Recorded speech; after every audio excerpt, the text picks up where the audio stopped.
Chapter 430. The confrontation was very fierce. It had only just begun, but it had already reached its climax. But it made sense. Everyone was fighting with their lives on the line, and no one would show mercy. The vibrating brilliance was as gorgeous as fireworks. Violent explosions, angry shouts, and miserable screams rang out incessantly. From time to time, people would fall into the sea. The late-stage tribulation passing experts from both sides had already found their respective opponents. In order not to harm their own people, they automatically climbed into the clouds and fought to their heart's content. The nascent soul cultivators were in the middle, while the core formation cultivators were at the bottom. As for the foundation establishment cultivators, neither side had any in their lineup. In such a chaotic battle, the foundation establishment cultivators were simply courting death. In any case, both sides had found their corresponding opponents. After all, those with low cultivation levels wouldn't fight with experts. However, when comparing the strength of both sides, it seemed that Wuji Island had a lot more late-stage tribulation passing experts. From time to time, there would be 2 against 1. As for the other levels, there were more from the Huaxia Cultivation Alliance. For example, there were 5 or 6 people from the Cultivation Alliance fighting against one core formation cultivator. The more they fought, the more courageous they became. Yu Qianqiu hugged a coconut and shook his head. Too despicable. Suddenly, his eyes widened. He saw a small group from the Cultivation Alliance killing several people in a row. They were probably addicted to winning every battle and couldn't find an opponent, so they rushed forward. On the Wuji Island side, there was a nascent soul cultivator who was at a disadvantage. He was accidentally killed by 5 or 6 people. This time, the arrogance of these few fellows was boundless. They roared as they rushed towards the group of nascent soul stage cultivators who were fighting. Suddenly, a few flying swords shot over and strangled them. 5 or 6 people didn't even have a chance to resist. They turned into dozens of pieces of meat and fell into the sea to feed the fish. Impulsive. Impulsive is the devil. Yu Qianqiu shook his head. Sighing, he bit down on the stalk of rice and sucked it dry. When he found it was empty, he stuffed it into his bag of holding and burped. Then he picked himself up from the ground and continued to watch the show. The situation of the battle was really intense. People died almost every second. Almost none of the cultivators who fell into the sea could get up again. The Cultivation Alliance was well prepared, but they had overestimated themselves. Since the other party dared to cause trouble in the Huaxia cultivation world, they would naturally not be too shabby. From the looks of it, it was almost impossible to annihilate the other party in one fell swoop. Aren't we looking for a chance to fight? When are we going to act? Purple Dress turned around and asked. She might have also noticed that the situation of the Cultivation Alliance was not very optimistic. Who said that? Yu Qianqiu was stunned. Purple Dress was also stunned. She said, "Didn't you say that independent cultivators were not included in the overall plan and had to find opportunities to fight independently?" "I didn't say that. I forgot." Yu Qianqiu turned his head away and stuffed the straw into his mouth. "You said it before. I heard it with my own ears."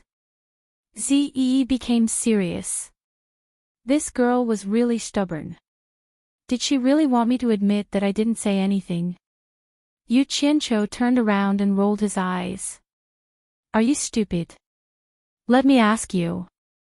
Do you know why the major sects pulled out so many people to fight to the death? To resist the invasion of the foreign cultivators. Logically speaking, Ze had always been at a disadvantage in front of him.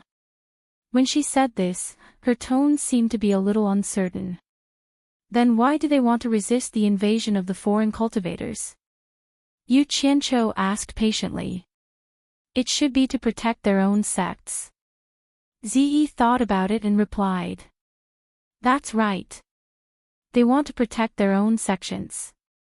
To be more precise, they want to protect their own interests. Yu Qianqiu slapped his thigh and praised. He then said very seriously, Huaxia has their sects, territories, their disciples, and their spirit stone mines. To prevent these from being invaded, they have to fight to the death. What about us? We have nothing. Even if we help them win, they still won't give us anything. No one will say anything about you. So, we have to ensure our own safety first. Then what about the thing that Elder Bai asked us to do? Ze frowned. Let's think about it for a long time. Even my master is not worried. Why are you worried? Yu Qianqiu pointed at Wuji Island in the distance and said, that place is very quiet. There are no signs of disturbance. If I'm not wrong, there should be many people on Wuji Island. They haven't shown their full strength yet. If we do this, how are we going to explain to the Cultivation Alliance? Ze was a little worried. Explain my ass. Yu Qianqiu sneered. I said wait for an opportunity. I didn't say for sure. Are we just going to watch the show? Ze asked. Yu Qianqiu waved his hand and sneered. Who said I'm just going to watch the show?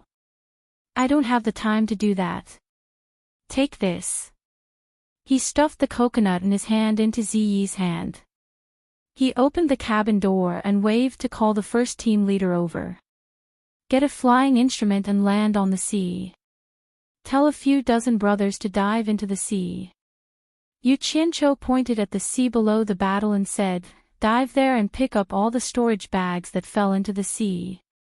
Damn it. These people are dying like rain. There are a lot of storage bags.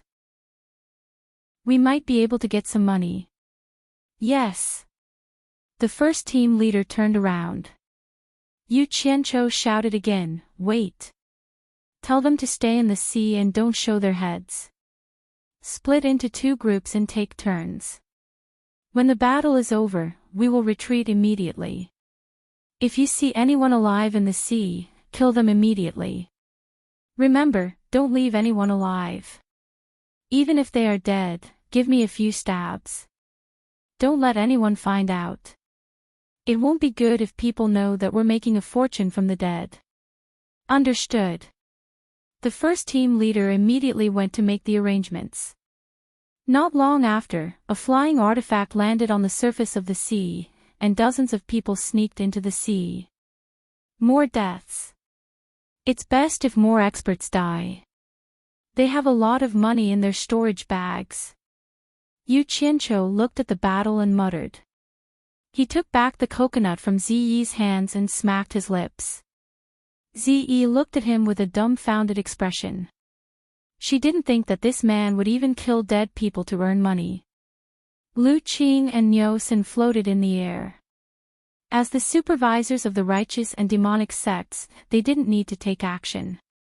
They only needed to observe the situation. However, the battle situation was beyond their expectations. The enemy had more late-stage tribulation transcending experts than they did. Once the peak experts were defeated, the battle was basically over. Low-level cultivators couldn't resist the attacks of late-stage tribulation transcending experts. The two turned around to look at Yu Qianqiu. There was no movement from him. It seemed that they couldn't count on him. The two looked at each other and Nyosin said, we underestimated the enemy's strength. It is impossible to eliminate them in one fell swoop. This is not the way to go. We need to gather the people from the east and south. After we deal a heavy blow to the enemy, we need to quickly retreat and regroup. Okay. You send a sound transmission to Yuanjiukue. I will inform Duan Tianbua.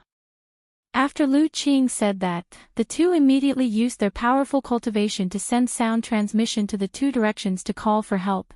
On the observation deck of Limitless Palace, Yan Juexing, Man Hu, and a few other disciples gathered together as they watched the fight. Man Hu glanced at the island and coldly snorted. It seems that the cultivators of the various countries are still holding back. Yan Juixing looked back at him with a profound gaze, as if saying, "You are also the same." Man Hu saw his gaze and immediately explained, "Young Palace Master, please don't misunderstand. To us, you are the most important. We must leave behind a considerable amount of strength to protect you. If anything were to happen to you, we brothers would not be able to answer to our master." Yan Juixing said, "I have never met the Imperial Preceptor's master. Why is he so fond of me? Young Palace Master, please don't ask any more. Once you have mastered the demonic book, you will naturally understand. Most importantly, we have absolutely no ill intentions towards young Palace Master. If young Palace Master does not believe us, I can make a poison oath." Man Hu said sincerely. Yan Juixing did not linger on this topic, nor did he make him make any poison oath. When he looked into the distance, his pupils suddenly shrank. His eyes suddenly turned demonic red as he stared at one place. Man Hu and the others noticed his abnormality. They followed his gaze and saw a few faint black spots in the distance. However, they could not see clearly what they were. They could not help but ask, "Young Palace Master's demonic eye is extraordinary. Can you see what it is?" Yan Juixing looked for a while and the red light in his eyes disappeared. He said, "It is 3 strange flying artifacts. However, there has been no movement. Could it be that the Cultivation Alliance has reinforcements?" Man Hu frowned. "Let's go and take a look." Yan Juixing's figure flashed. He had already rushed out of the watchtower and flew quickly. "Young Palace Master, it is dangerous." Man Hu anxiously shouted. However, the other party did not care. The 6 of them immediately flashed and followed. Yan Juixing took the lead. They did not avoid the cultivators from both sides. The 7 of them rushed straight into the middle area of the battlefield. If someone tried to stop them, Yan Juixing did not say a word. He punched out. A black aura burst out in an instant and immediately shook the person who tried to stop him. The person who was punched was blown into pieces, scaring the people around. The movements of the 7 cultivators immediately attracted the attention of Lu Qing and Niu Sen, who were supervising the battle. At first, they thought that the 7 cultivators were coming for them. Just as they were about to face them, however, the 7 cultivators simply flew past them and headed towards Yu Qianqiu. "Where are you going?" Niu Sen shouted. Just as he was about to chase after them, he felt his arm tighten. Lu Qing shook his head and said, "It is not good for us to call. Let them invite Yu Qianqiu and the others out. Since we are already here, how can we just watch from the side? It is a bit unreasonable." Yu Qianqiu, who was hiding in the flying artifact, was rubbing his round belly and burping comfortably. Zi, who was at the side, warned, "Someone is coming for us. We are the peace first. Why are they coming for us? Who would be so bored?" Yu Qianqiu looked over and saw 7 figures appearing in an instant. They were floating outside the transparent crystal window and looking at him. Yan Juixing and the others saw the 2 transparent big guys from afar. They did not know that the people inside were old acquaintances. They immediately looked at each other. Chapter 431. Neither of them expected it to be the other. Yan Juixing didn't expect Yu Qianqiu to be sitting in this strange fellow and watching the show. He seemed to be very relaxed and was even holding a coconut in his hand. Yu Qianqiu was even more surprised. He didn't expect this fellow to be able to fly. This required at least a tribulation initial stage cultivation to be able to do so. Damn it. I thought my cultivation had increased very quickly. I didn't expect there to be someone even more abnormal. Yu Qianqiu looked at Yan Juixing's feet again and again. He really didn't see any flying artifact under Yan Juixing's feet. In addition, he couldn't see through Yan Juixing's cultivation at all. He had no choice but to accept the conclusion that Yan Zhuixing was stronger than him. I am really overjoyed to be able to see Brother Yu here. Could it be that Brother Yu isn't willing to come out and have a chat? Yan Zhuixing's face revealed a sincere smile. It couldn't be described as sincere. It should be described as happy. It seemed like he was about to get his wish fulfilled. When Man Hu and the others saw Yu Qianqiu, they immediately thought about how their second brother had died in the blade drawing event. The anger on their faces couldn't be concealed even if they wanted to. It was as if they wanted to vent the hatred in their hearts. In addition, they received a message from their master. They didn't have to worry about Ziyi anymore. This made them even more determined to take revenge. Damn it! What kind of crappy aircraft is this? Its soundproofing is actually so bad. Yu Qianqiu awkwardly waved his hand at them and said, Brother Yan, please wait for a moment.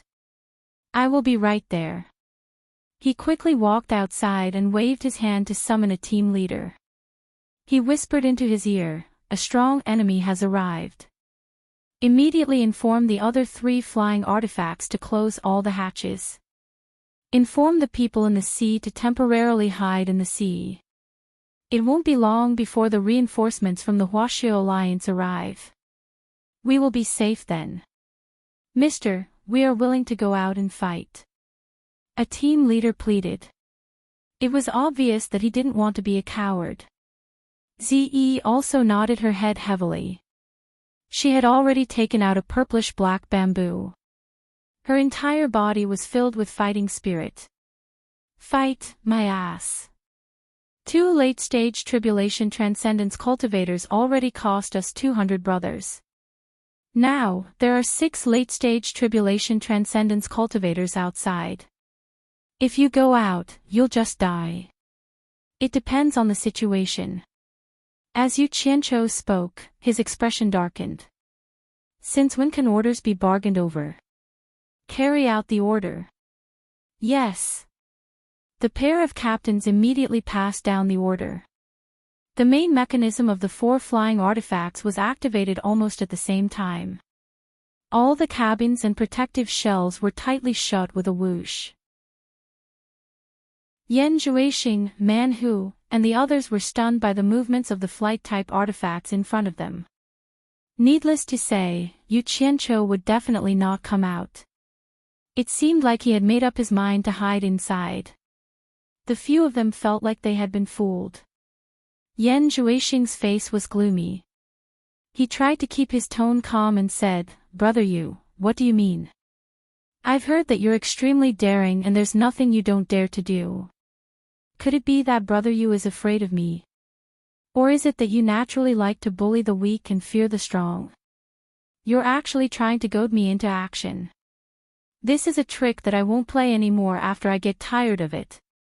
Yu Qianqiu revealed a mocking expression. He patted the wall made of nether iron, creating a few muffled sounds. He looked around and nodded in satisfaction.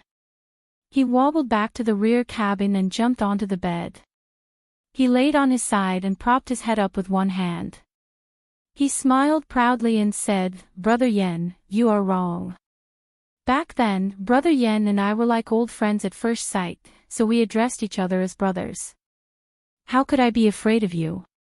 It's just that Brother Yan's cultivation has increased by leaps and bounds. I want to test Brother Yan to see if Brother Yan can open my flight-type artifacts. I have no other intentions. Yan Zhuixing's expression twitched. He knew that anything else he said would be nonsense. Yu Qianqiu would definitely not come out. Shameless. Man Hu angrily shouted, Yu Qianqiu, you want to rely on a few flight-type artifacts to protect your life. You're simply delusional. Yu Qianqiu leaned on the bed and grinned, saying, Brother Yan, you are a refined and cultured person, so why would you get mixed up with a bunch of roaming ruffians? It's truly a pity. AI. Don't talk nonsense with him. Let's attack together and break it. I want to see where he can hide. Man Hu waved his hand at his junior brothers. They nodded and a cold light flew out from their storage pouches. 6 flying swords flew into the sky. "Brothers, cover your ears," Yu Qianqiu shouted. He took the lead and grabbed a blanket to cover his ears. The others were not stupid. Hearing the words outside, they naturally knew what was going to happen. They all stuffed their index fingers into their ears. The 6 junior brothers pointed their fingers and 6 cold lights shot down like lightning. Bang! A loud sound rang out. The flight-type artifact that was hit by the 6 flying swords was instantly shaken down by 40 to 50 meters. The people inside were shaken to the point that they hit the roof of the cabin and fell down. Yu Qianqiu even bounced up from his bed and rolled a few times on the cabin floor. A pile of coconuts also rolled around. He crawled up and quickly ran back and forth. Finding that the flight-type artifact was fine, he immediately breathed a sigh of relief. Then he continued to cover his ears. He was already prepared to suffer another blow. Lu Qing and Niu Sen, who were floating in the air, looked at each other in dismay. They did not expect that Yu Qianqiu would actually hide inside and not come out. It was a bit inconsistent with his arrogant and domineering character. Man Hu and the others chased after the flight-type artifact and looked at it. Their faces were filled with disbelief. They only saw a few slight dents on the surface. The degree of destruction that they had imagined did not appear at all. It was truly beyond their expectations. Old Seven clicked his tongue and said, "Good heavens! What material is this flight-type artifact made of? It is unexpectedly so sturdy and reliable. No wonder this guy would rather hide like a turtle. I don't believe that the 6 of us can't break a flight-type artifact with our cultivation. Let's give it a hard blow." Man Hu called out. The 6 of them grasped their flying swords in their hands. In an instant, 6 huge astral swords appeared in the sky. There was no need for them to call out. The 6 of them exerted their strength at the same time. The 6 huge astral swords whistled as they wildly chopped down. Bang! The sound shook the sky. Even the people who were fighting in the distance were startled. They took a glance at the scene. Seeing that it had nothing to do with them, they continued to fight. The flight-type artifact directly fell to the surface of the sea, creating huge waves. It sank a few meters before rising up again. The people inside the artifact were shaken to the point of staggering. They looked at each other with a bitter smile. This feeling was truly unpleasant. Fortunately, they didn't suffer any injuries due to their cultivation. The few of them chased after the artifact to the surface of the sea to check. Although the attack was strong enough and the dent was a little deeper, it was clearly far from being able to destroy it. They had never heard of such a sturdy flight-type artifact before. Yan Zhuixing's expression changed again. He was truly unwilling to let Yu Qianqiu off just like that. However, even with the 6 of them using their full strength, they still couldn't break it open. There was nothing he could do. He couldn't help but laugh out of extreme anger. "Brother Yu, the feeling inside must not be pleasant, right? You really can endure it. Brat, don't jump around. There will be a time when I will deal with you." Yu Qianqiu shook his head and forced a smile. "Brother Yan, you might not know this, but these flight-type artifacts cost a lot. The anti-vibration facilities inside can be said to be unique in the cultivation world. It's a pity that I can't invite Brother Yan to experience it together." Ziyi, who was shocked to the point that her expression changed slightly, rolled her eyes at him. It was as if she was saying, "You're just trying to impress yourself." Yu Qianqiu smiled bitterly at her helplessly and continued. "By the way, as brothers, I have something to remind you. You have to be careful. The people who are fighting with you now are just bait. Later, you carefully observe the east and south sides of Wuji Island. A large number of experts from the Cultivation Alliance will take advantage of the emptiness of Wuji Island to massacre Wuji Island. Brother Yen, if you have any relatives, friends, or valuables, it's better to move them in advance. Otherwise, it'll be too late to regret it. Don't blame me for not reminding you. Haha. His words made everyone's expression change. For Yan Zhuixing, apart from his father, there was also his father and son's assets on Wuji Island. If it was really as Yu Qianqiu said, then it would be a big problem. Man Hu and the rest of the disciples from the Great Snow Mountain were mostly on the island. They were also a little shocked. Although they guessed that what Yu Qianqiu said was a lie, they still looked to the east and west subconsciously. In fact, Yu Qianqiu's words were just speculation, but it was not a wild guess. According to various signs, the Cultivation Alliance was slowly falling into a disadvantageous position. The previous arrogant deployment was obviously no longer effective. Since the people on the east and west sides could not play a role, they must be transferred to support here. Otherwise, it would be a problem for them to retreat here safely. Wuji Island would definitely pursue them and give the Cultivation Alliance a heavy blow. Brother Yu, it seems that you want to send us away. I guess it's not as comfortable as you said. Yan Zhuixing thought that he had seen through Yu Qianqiu's trick. He shouted in a deep voice, State Preceptor, don't be merciful. Continue to fight. Let Brother Yu enjoy it. Bastard! Yu Qianqiu cursed in his heart. Just as he was about to plug his ears again, he heard someone shouting outside, not good. Eldest senior brother, young palace master, look. Damn it. Trying to fool me with such a small trick. Yu Qianqiu rolled his eyes and plugged his ears tightly. Zi was startled, but she had always believed in his judgment. So, she plugged her ears as well. It was hard for the people outside to imagine the deafening feeling inside the metal space. Even Zi, who was at the end of the tribulation stage, felt a little overwhelmed. Yan Zhuixing, Man Hu, and the others looked in the direction that seventh brother was pointing. Their faces suddenly changed.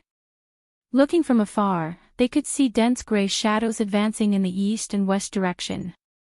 Damn it! What this guy said is true. Man Hu looked at the flying artifact that was still swaying on the sea. Brother Yu, thank you for your advice.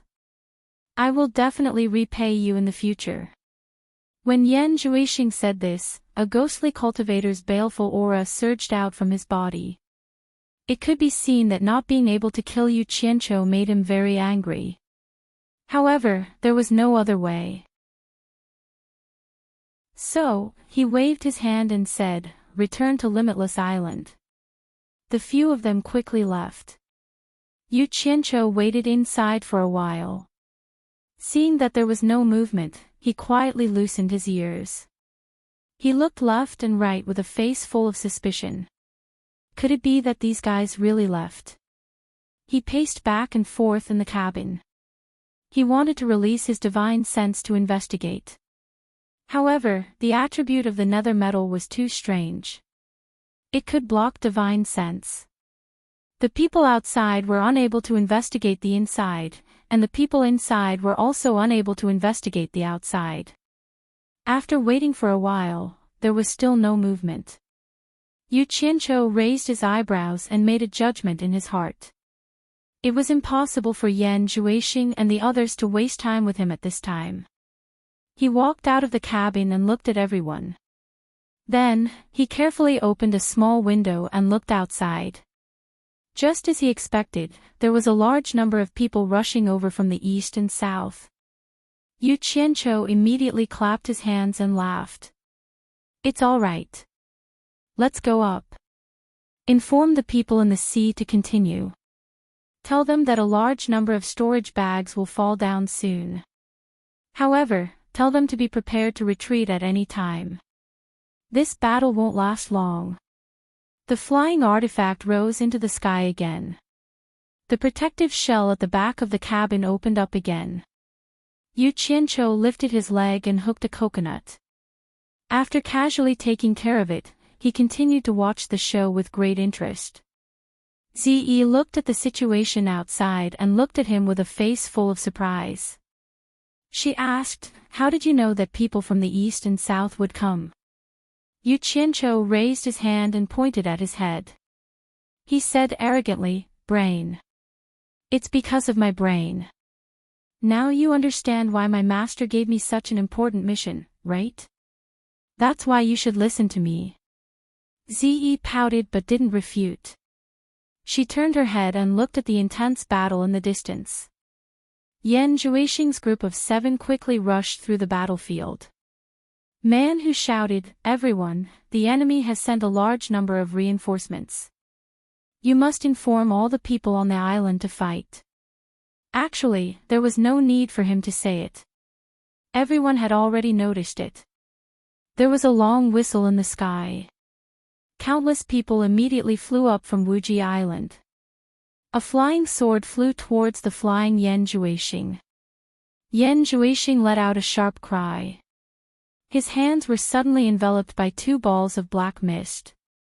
His claws were like a phantom as he grabbed the flying sword. He clenched his hands together and an ear-piercing creaking sound could be heard. The flying sword was immediately twisted into a ball and was casually thrown away. Although the person who released the flying sword was in the nascent soul realm, he was also shocked and tried to escape. However, Yan Zhuixing's figure flickered and immediately caught up. He stabbed his claw into the cultivator's back and carried him away. When Yan Zhuixing threw him away, the cultivator was already a dried corpse falling into the sea. The surrounding people were so shocked by this strange and terrifying attack that no one dared to get close, including the people from Everlasting Island. They looked at each other in shock, not expecting Yan Zhuixing to be so powerful. They all made way for the 7 of them, allowing them to quickly fly towards Everlasting Island. Yuan Jiukue and Duan Tianbua obviously didn't expect such a situation to occur. If their main force was crippled, what would happen? Therefore, when the people from Wuji Island came to stop them, they didn't get entangled. They directly ordered the experts in the late stage of tribulation passing stage to quickly rescue them. Most of the experts immediately escaped and rushed to the main battlefield. It was a pity that those small sects couldn't get away for a while. They had no choice but to play the role of blocking and delaying. There was no need to describe their miserable ending. With the arrival of dozens of experts in the late stage of tribulation passing stage, the situation of the fight at the top immediately changed. The Cultivation Alliance immediately counterattacked.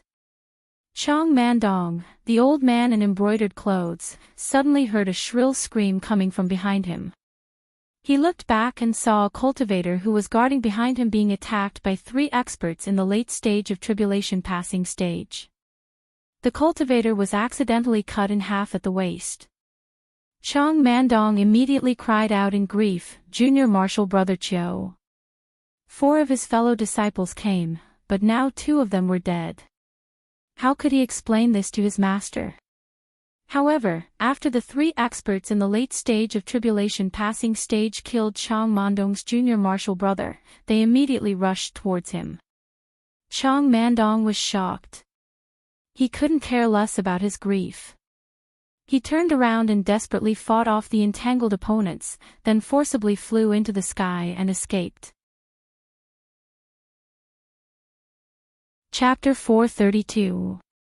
After the man surnamed Chiu was killed, as soon as he fell into the sea, someone immediately dragged his body into the water, and the storage bag at his waist was instantly taken away.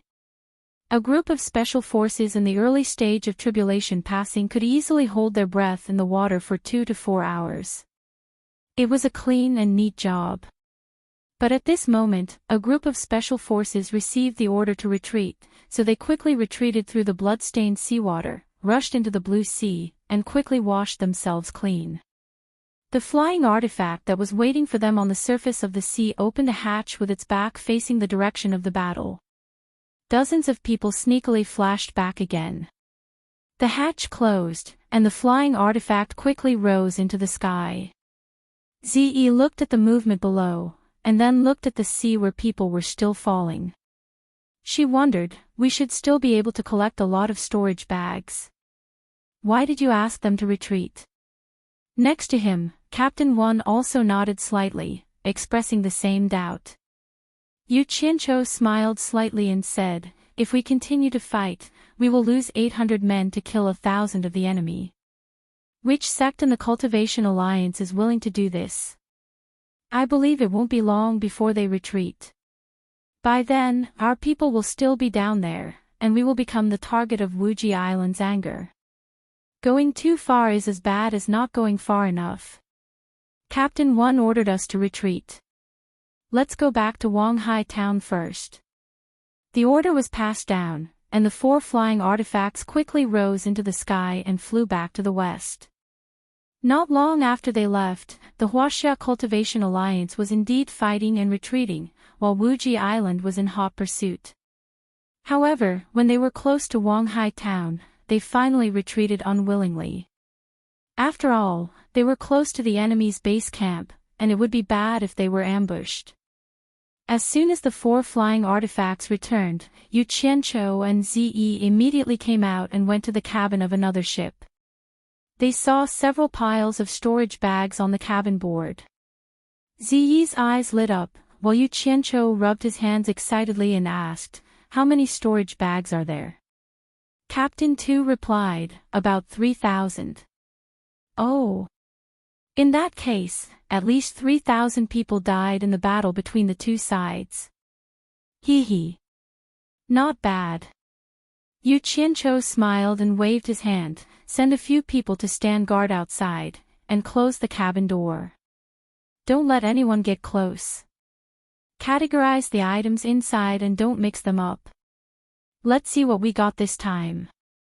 Oh right, put the spirit stones in different grades, don't mix them together. With a wave of his hand, a dozen or so people immediately surrounded each pile of storage bags. Each of them picked up the storage bags and quickly sorted out the things inside. Immediately, the dazzling sound of spirit stones clattered incessantly. All kinds of bottles containing medicinal pills also clattered and collided with each other. There were also many magic tools in a mess. When the people of Everlasting Island returned to the sea region where the fierce battle took place, the cultivators of various countries immediately sent many people to the sea to salvage the storage bags of their cultivators. As for the storage bags of the cultivators of the Chinese cultivation world, they would naturally belong to whoever found them. Chang Mandong of the two, a nation impatiently gathered all the disciples around him. Even he himself quickly dived into the sea, roughly at the spot where his junior brother had fallen into the sea. The cultivators of various countries looked at him with some surprise. Chang Mandong's actions were somewhat puzzling, so many people stopped in the air and didn't return. However, they didn't know that the storage bag on Chang Mandong's junior brother contained a very important item. Furthermore, there were a large number of spirit stones inside. Chang Mandong definitely couldn't let it fall into the hands of others. Because the smell of blood was too strong, it had already attracted countless sharks. Chang Mandong casually killed 7 or 8 of them the moment he entered the sea. Fortunately, the sea here wasn't too deep, and the sea water was already filled with blood. The line of sight was still good. After a few dozen meters, they reached the bottom of the sea.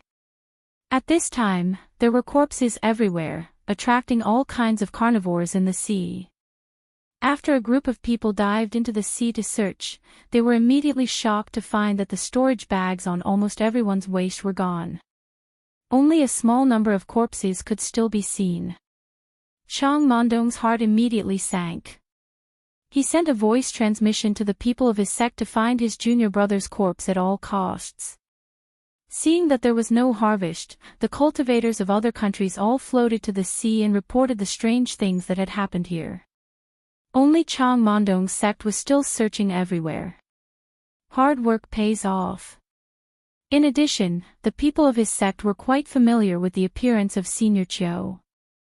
Finally, they found the two parts of the corpse. Chong Mandong saw that the rope of the storage bag on the waist of the corpse seemed to have been cut by a sharp weapon. It was obviously done by someone. Suddenly, his scalp felt a little numb. After the cultivators of various countries received the report, they were also shocked. Someone actually took advantage of the battle to hide in the sea and reap the benefits. Who did it? It was really puzzling. After the Cultivation Alliance returned from the battle, as soon as they returned to Wanghai Town, the important figures of each sect gathered together to discuss the reasons for the defeat this time. Of course, arrogance was the reason that everyone knew, but it was inevitable that they would blame each other. However, the unluckiest ones were the small sections. Not only did they suffer heavy losses, but they also had no right to blame anyone. They could only grit their teeth with ashen faces. After arguing for a long time, they could not come to any conclusion. After a while, everyone felt that something was missing. After thinking about it carefully, they realized that Yu Qianqiu was not there. In this battle, Yu Qianqiu had a power weapon, but he did not make a move. It was really infuriating, and he was immediately condemned by everyone. Under the crowd's agitation, Lu Qing had to shout, "Someone, go and invite Yu Qianqiu here." Immediately, a disciple of Fuxian Island received the order and left. They did not know that Yu Qianqiu was immersed in the joy of everyone dying and him becoming rich. He did not have the mood to come here to discuss. Moreover, no one informed him, so he would not take the initiative to come. In the flying instrument, Ziyi also took the initiative to organize the things in the storage bag with everyone. Suddenly, a team member next to her who was carrying a storage bag exclaimed, "There are quite a lot of spiritual stones in this storage bag. There are more than 50 million superior-grade spiritual stones." Yu Qianqiu, who was sitting at the side waiting for the result, suddenly had his eyes lit up. He waved his hand and said, "Ordinary disciples can't carry so much money. It must be an important person. Throw it over and let me see." The team member immediately threw the storage bag over. Yu Qianqiu caught the bag and injected his divine sense into it. He immediately chuckled and said, "Yo. It has the capacity of 3 rooms. TSK, almost 60 million. Which unlucky guy did it? I have to check the things inside to see if there is any identification." In the end, after rummaging through a pile of miscellaneous things, he could not see who it belonged to. However, he was sure that it was definitely not a Huaxia cultivators. This could be seen from the clothes inside the storage bag. Finally, a medium-sized wooden box inside the storage bag caught Yu Qianqiu's attention. He casually took it out and placed it on the deck. He rubbed his hands and laughed at everyone. "I hope we can find some treasure inside." Everyone laughed and stared curiously at the box. Ziyi even widened her eyes and approached it cutely. Women were naturally immune to treasure chests and the like. After whetting everyone's appetite, Yu Qianqiu directly opened the lid. When they saw what was inside, everyone's eyes immediately showed disappointment. The box was filled with a pile of jade archives. How could there be any treasure inside? What kind of lousy jade archives were these? Why did they have to put them in a box? Yu Qianqiu had a suspicious look on his face. He reached out and picked up a piece, then injected his divine sense into it to examine it. After looking through it, his expression was slightly stunned. He swept his gaze across everyone, then took out a few more to examine. The more Yu Qianqiu looked, the stranger his expression became. Ziyi's face was filled with curiosity. She moved her pretty face over and squeezed out a smile to flatter him. She asked, "Yu Qianqiu, what is inside?" It seemed that a woman's curiosity was not something a man could compare to. She was actually trying to please Yu Qianqiu just for this. Yu Qianqiu glanced at her, but did not reply. He placed the jade archives back into the box, then released his divine sense to check the number of jade archives in the box. He found that there were 317 of them. He rubbed his chin and thought for a while, then turned his head and asked, "Ze, do you know how many countries there are in this world?" "I heard from my master that there are 318 countries, big and small." "Most of them are small countries," Ze replied casually. She then asked, "What's wrong? Is there something wrong with this jade archive?" As she spoke, she took out a jade archive for herself to examine. "You guys continue." Yu Qianqiu instructed his team members, then walked in a circle with his hands behind his back. He frowned and muttered to himself, 319. There are 317 countries here, and 2 are missing. It seems that the problem lies with these 2 missing countries. The items in the box were not treasures, but in the eyes of some people, they were even more precious than that. Every jade archive recorded the detailed topography of a country, as well as a general introduction to the country. For example, the location of the city walls, the population of the city, the arrangement of the military forces, the customs, the conditions of the roads, everything was recorded without missing a single detail. Every single one of these jade archives could be used as a strategic map. What was most surprising was that there were detailed introductions to the cultivation sects in the country. Even the number of spirit stone mines and spirit stone production were recorded. Yu Qianqiu shook his head in amazement. There were more than 300 countries. How long did it take to create all these jade archives? The person who created this must be someone with evil intentions. Needless to say, the person who had the ability to do this must be a cultivation sect. Otherwise, it would be impossible for them to have such a clear understanding of the situation in the cultivation world. And here I was wondering what had caused you to go through so much trouble. So it's just a bunch of maps. Ze pouted and casually tossed the jade archives back into the box. A loud clang rang out, startling Yu Qianqiu, who was deep in thought. Under Ziyi's astonished gaze, he took out the jade archives and examined them. Seeing that they were all fine, he heaved a sigh of relief and said, "My little ancestor, Ze. The things in here are all priceless treasures. Do you know how much money you're throwing away if you break even one of them?" His words gave Ze a fright. She asked, slightly embarrassed, "Are they really that valuable?" "Of course. Why would I lie to you?"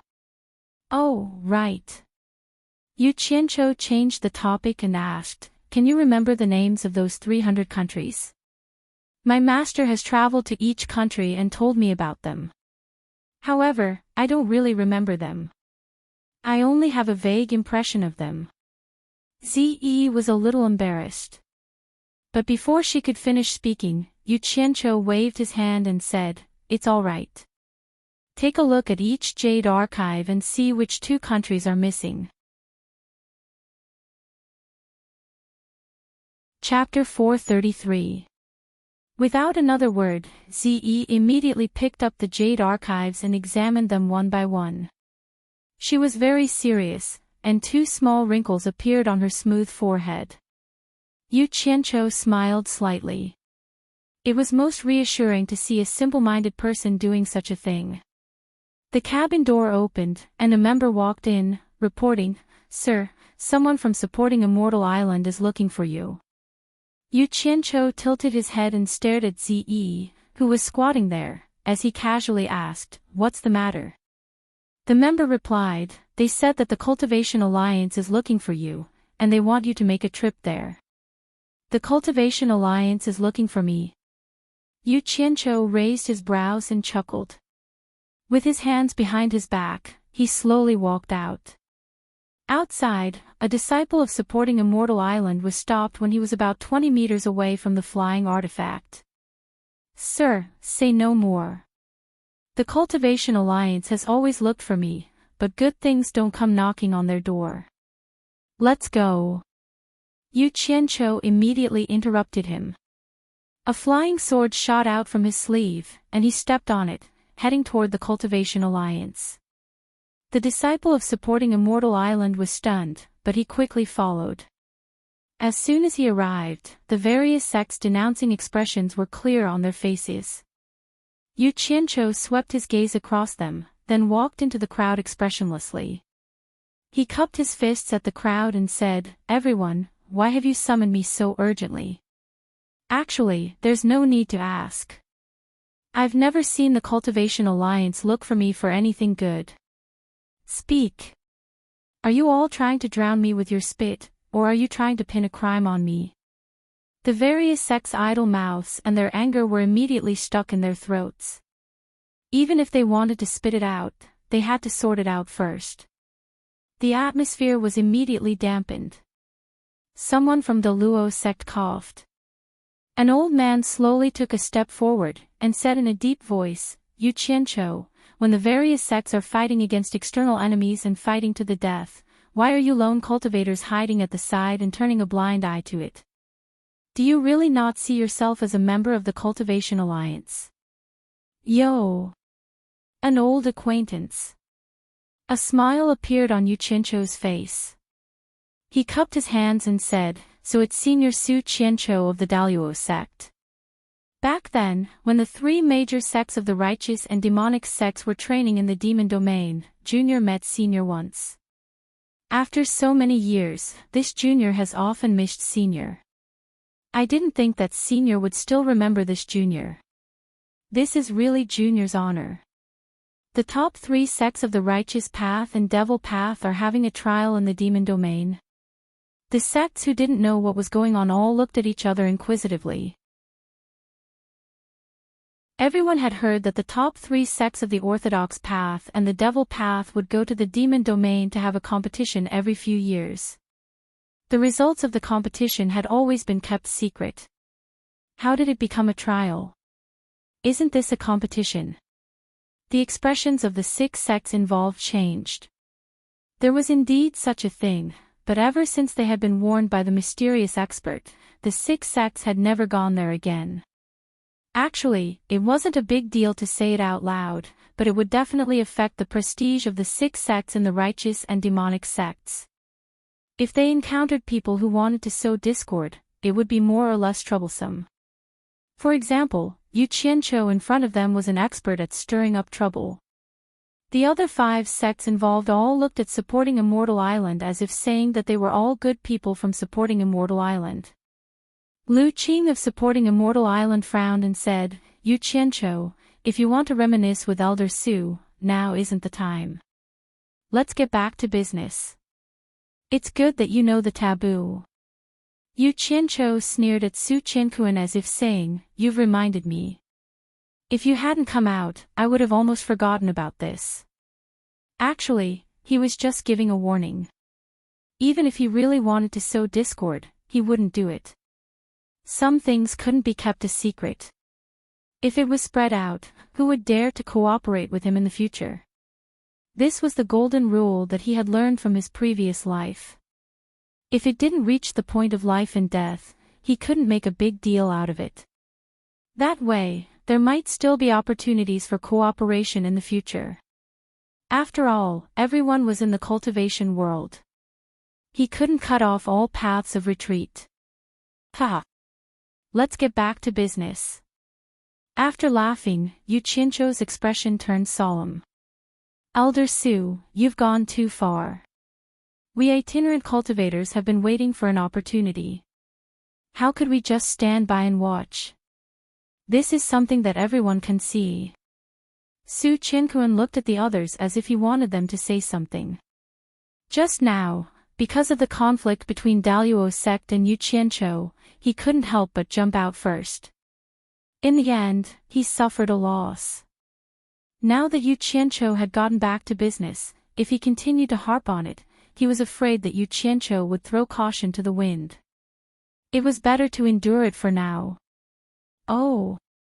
Did anyone see that I just stood by and watched? That's pure bullshit. Yu Qianqiu looked around and raised his arms as he said loudly, "We itinerant cultivators attracted the attention of 7 tribulation passing experts from Limitless Island. 6 of them were at the final stage of the tribulation passing stage. We fought them to the end. Did everyone really not see that? Didn't this reduce the pressure on the sects? If this is considered as standing by and watching, then there's no justice in this world." The sects that had participated in the trial in the Demon Ghost region were temporarily silent. Without the leaders of these 6 sects, the original fiery anger of the crowd was immediately extinguished, as if a bucket of cold water had been poured over it. Yu Qianqiu felt proud of himself, secretly praising himself for having achieved the miraculous effect of using 4 tails to overcome 1,000 caddies. As he looked left and right, he suddenly saw the Enchantress of 100 Charms throwing him a meaningful wink. He immediately lowered his head and pretended not to see anything. He was proud, but now he was ready to throw caution to the wind. Just when everyone thought that this matter was going to end, someone in the crowd suddenly shouted, "Yu Qianqiu, don't try to argue. Everyone knows that you didn't intend to fight from the beginning. When the 7 tribulation passing experts found you, you also hid in the flying magic tool. How dare you say that you fought them to the end? How can you be so shameless?" Everyone was stunned, and their eyes all looked in the direction of the voice. Yu Qianqiu was stunned and thought that there was really someone who was stubborn. He immediately shouted, "Who is it? Who is it? Don't hide behind people's backs and hurt them. If you have the guts, come out and say it." "It's me. The elder of the Imperial Sword Sect, Tu Yanfeng." That person shouted loudly, and the crowd immediately parted to make a path. An old man at the middle stage of the nascent soul realm stepped out angrily and stared at Yu Qianqiu without fear. When the various sects saw that it was him, they were all slightly stunned. A third-rate sect's elder actually dared to go against Yu Qianqiu without changing his name. Could it be that he didn't know that this brat was someone who would seek revenge for the smallest grievance? With Yu Qianqiu's strength, it was a piece of cake for him to flatten the Imperial Sword Sect. After the initial shock, everyone revealed a look of admiration, but then there was a look of mockery in their eyes. There were so many big sects here, so when did a third-rate sect have the right to speak? Yu Qianqiu looked at the person and found that the person's cultivation was similar to his, and he was from an unknown small sect. He was really surprised. When he entered the cultivation world, he joined the Ong Kwangsung sect. It could be said that his starting point was quite high.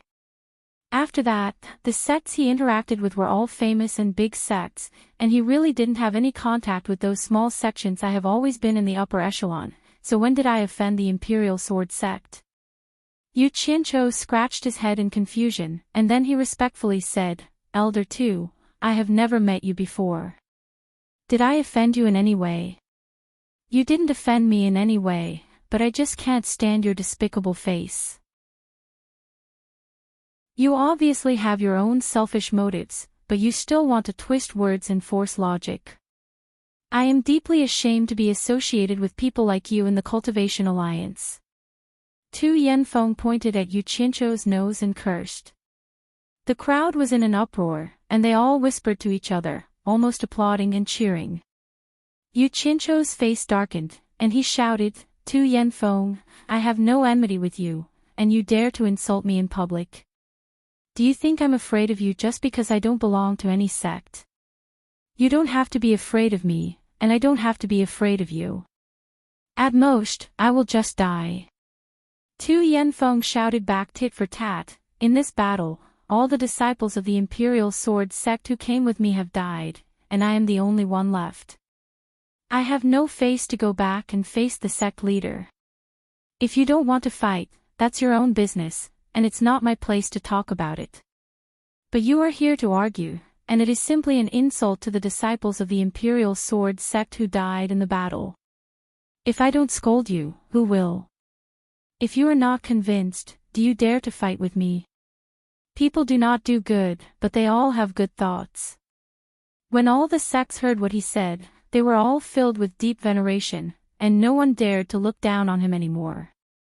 But when they thought of Yu Qianzhou's character of seeking revenge for the smallest grievance, and Tu Yanfeng's challenge gave him an opportunity, they all sighed in their hearts, and thought that Tu Yanfeng's life was probably over. Yu Qianzhou's mouth was wide open, and he was stunned for a moment. Suddenly, under the watchful eyes of the crowd, he bowed deeply to Tu Yanfeng and said, "Senior, you are loyal to the sect, and this junior admires you from the bottom of my heart. I misunderstood you just now." Yu Qianzhou's words were rude, but you misunderstood me too, sigh. Let's not talk about this kind of unspeakable secret. All the sects were stunned, and Tu Yanfeng, who was ready to fight to the death, was even more stunned. The anger that filled his chest had been mostly extinguished. At this moment, everyone clearly saw a humble, respectful, and virtuous junior. He was like a completely different person from the previous Yu Qianzhou. If you really have some unspeakable secret, why don't you say it? If what you said is reasonable, I'll apologize to you in front of everyone, Tu Yanfeng said after being stunned for a moment, and the aggressiveness in his tone was gone. Yu Qianzhou shook his head and said with a bitter smile, "Let's not talk about it anymore. If I continue, I'll inevitably be suspected of twisting words and forcing logic. Senior, you have a noble character and unquestionable integrity, and you dare to stand up and argue for what's right, and the loyal disciples of the Imperial Sword School, Yu Qianzhou, can only admire you. Senior, what you said was right. It's a shame to be associated with me, and I'm ashamed to face the loyal disciples of the Imperial Sword School who died in battle." Sigh. If that's the case, I, Yu Qianzhou, announce in front of everyone, that I and a group of rogue cultivators will withdraw from the Cultivation Alliance, and will no longer enjoy the protection of the Cultivation Alliance, as punishment. All the sects were in an uproar, and the four major families were all stunned. The Allure Beauty's eyes were filled with doubt, and her pair of bright eyes looked at Tu Yanfeng from time to time, and then glanced at Yu Qianzhou, thinking to herself, these two fellows seem to have taken the wrong medicine. Could it be that the two of them colluded to put on a show? What the hell is the little fox doing? Tu Yanfeng was dumbfounded. Yu Qianzhou, if you have something to say, say it, don't be so impulsive. Sigh. My heart is towards the bright moon, but the bright moon shines in the ditch. Senior, you don't have to say any more. Actually, I can see that the Cultivation Alliance has a lot of misunderstandings about me. If that's the case, why should I stay and be hated by others? It's good that I leave. There will always be a place for me, Yu Qianzhou, in this big world. Whether I'm in the Cultivation Alliance or not, I'll support the Chinese cultivation world in the dark. My sincerity can be proven by the sun and the moon. Yu Qianzhou said, a little disheartened. Chapter 434. These words sounded strange to the Allure Beauty. According to her understanding of him, this guy was like a cockroach. The more you beat him, the faster he crawled. When the Daluo sect put a bounty on his head, the more pressure they put on him, the more he could fight back. That was why he secretly robbed their spirit stone mine. Could it be that he was really discouraged because of a few insults from Tu Yanfeng? The Allure Beauty's pretty face was full of suspicion. Her watery eyes stared at a certain someone, wondering what this little fox was trying to do. Tu Yanfeng had come to denounce him out of anger.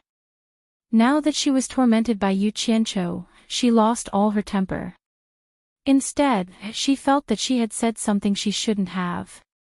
This guy was someone who dared to go against the head of the Daluo sect in the cultivation world. There was no doubt about his strength. Yesterday, he had appeared out of nowhere and defeated two cultivators in the final stage of the tribulation passing stage.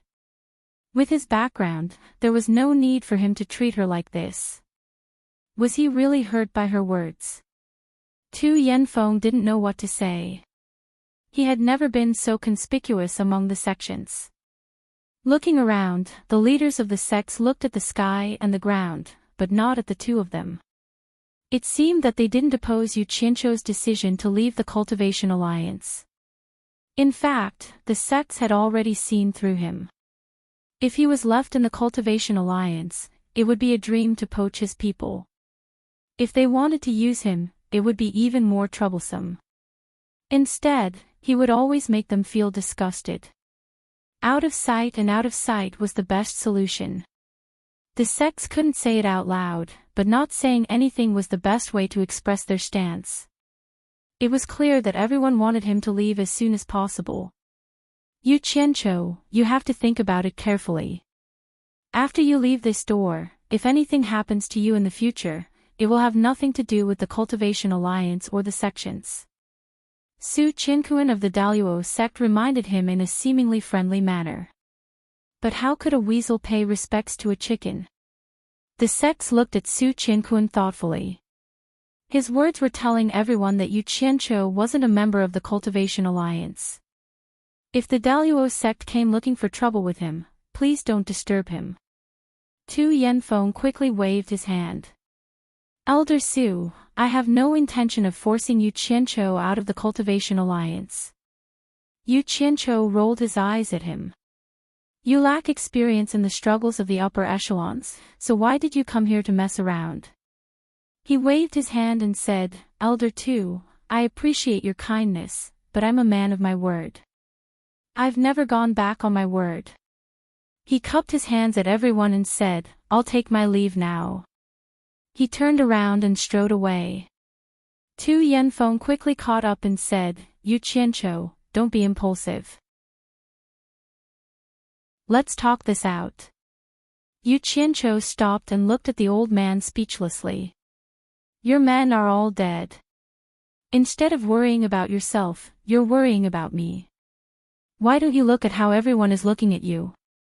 Not knowing whether to laugh or cry, he shook his head. Elder Tu, please stay. I've made up my mind. There's no need to hold me back. But before I leave, I'd like to ask Elder Tu to pass a message to your sect master. Tell him that if the Imperial Sword School encounters any trouble in the future, don't hesitate to use my name, Yu Qianzhou. As he said this, he glanced at the sects coldly. Then, he threw out a flying sword and flew away. Tu Yanfeng was stunned.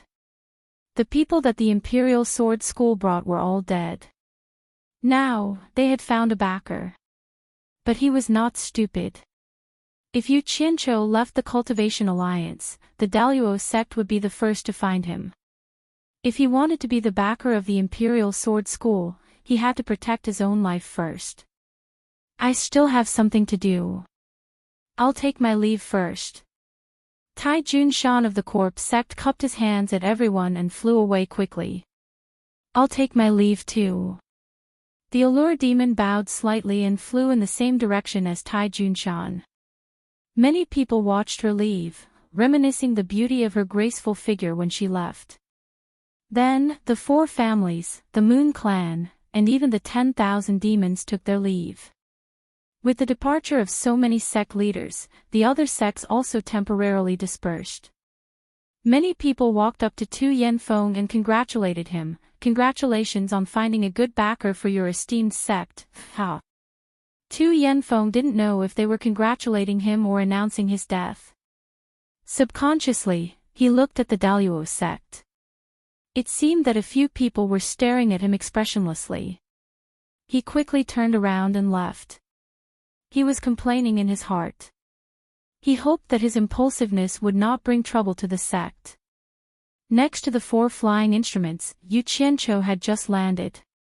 Tai Junshan, the Allure Demon, Niu Sen, and Bai Shan of the 4 families had already arrived. Yu Qianzhou looked at them and knew what was going on. He smiled and said, Is there anything you need from me? Niu Sen's cultivation was the highest among them and he had no scruples. He immediately laughed and said, Yu Qianzhou, what do you want to do after leaving the Cultivation Alliance? His question was what the others wanted to ask. Yu Qianzhou smiled faintly and said, Thank you for your concern, senior. I can go anywhere. It's not a bad idea to wander around. Nyosa nodded and said, Palace Master Bu sent me a message saying that she has an appointment with you. She also asked me to tell you that the 10,000 demons are waiting for you. I will go to the 10,000 demons in a few days to fulfill the appointment with Palace Master Bu. I hope Senior can help me inform her in advance. Ha! That's great. Then it's settled. I won't disturb you anymore. Goodbye. Nyo-san was straightforward. He didn't say anything else and quickly left after looking at them. Yu Qiancho sent Nyo-san off with cupped hands and looked at Tai Junshan. I, Yu Qiancho, am a man of my word. I will always remember what Elder Tai said. I will give you an answer within a month. There's no need to be anxious. Tai Junshan wanted to say something but stopped. He looked at everyone present and nodded slowly. In that case, I won't disturb you anymore. Goodbye. After he left, Huarui from the Moon Clan asked, Yu Qiancho, my clan leader has something to discuss with you. Can you come to the Moon Clan again? Ha! Ze is going to the Moon Clan to admire the moon. I will find time to go with her as soon as possible. Seeing that he was so sensible, Huarui nodded and smiled. I won't disturb you anymore. Then, she also left. Once Huarui left, Yu Qiancho immediately said to Bai Shan and the others, I will be making a trip to the Wu clan in the next few days. This isn't a good place to talk. You all have to be careful. This short sentence already reflected the difference between the four great clans and the top three. Bai Shan and the others saw that he dealt with everyone so quickly and thought that he must have something to do. So, they cupped their hands and said, Take care, sir. Then, they all left. Hey! What do you mean by this is not the place to talk? Are you afraid that I am here? The Allure Enchantress pouted. Yu Qiancho had a headache as soon as he touched her. He smiled bitterly. I don't dare. Then, he walked into the flying ritual implement. The Allure Enchantress didn't stand on ceremony and followed him in like it was her own home. Once she reached the back cabin, she found that Ze wasn't there. She asked curiously, Huh?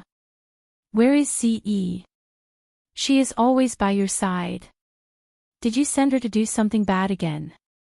Of course, Yu Qiancho wouldn't tell her what Ze was doing. He slowly lay down on the comfortable chair and said helplessly, Should I call you Palace Lord Yi, Chief Yi, or Masteress now? Looking at the man in front of her, the Allure Enchantress was slightly absent-minded.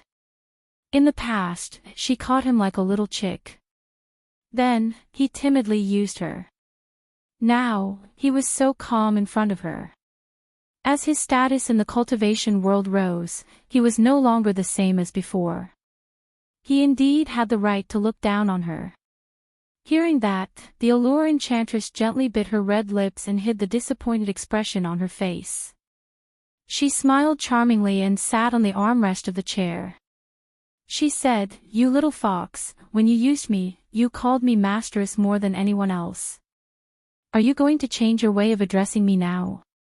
Then, she lowered her head and whispered in Yu Qiancho's ear, Since you want to change your way of addressing me, I think you won't care about calling me Palace Lord or Chiefy now. Why don't you just call me by my name?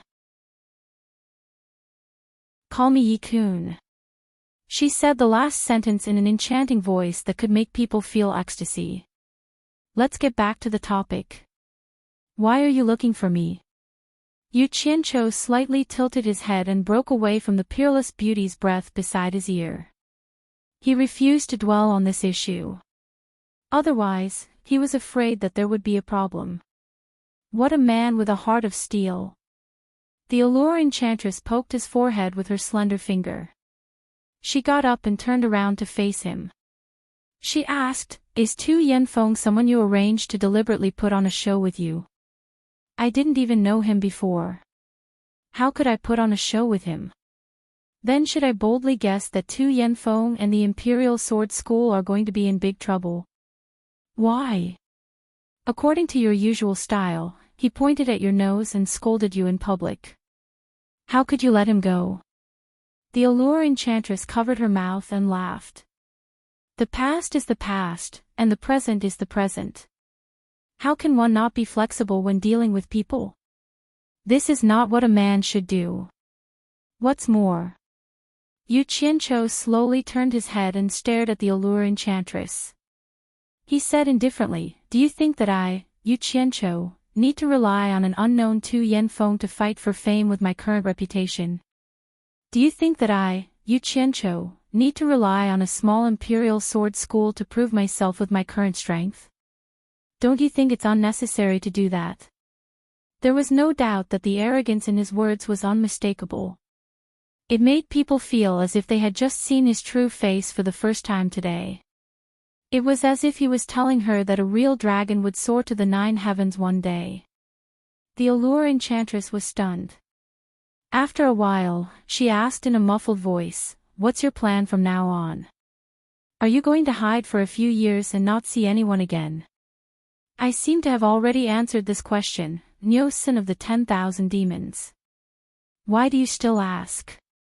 Yu Qianqiu said coldly. The Allure Enchantress's expression was unpredictable. She bit her red lips and remained silent for a while. Finally, she sighed and said, I have a hunch that you're going to a very far place for your sudden decision to leave the Cultivation Alliance. I wonder when we can meet again. If it's fated, we will naturally meet again.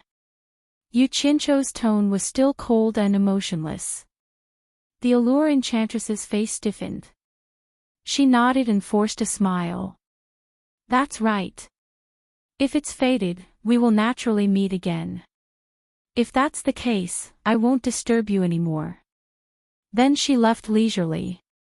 After she left, Yu Qianqiu was alone. He lay there silently for a while. Then, he stood up and stood at the window.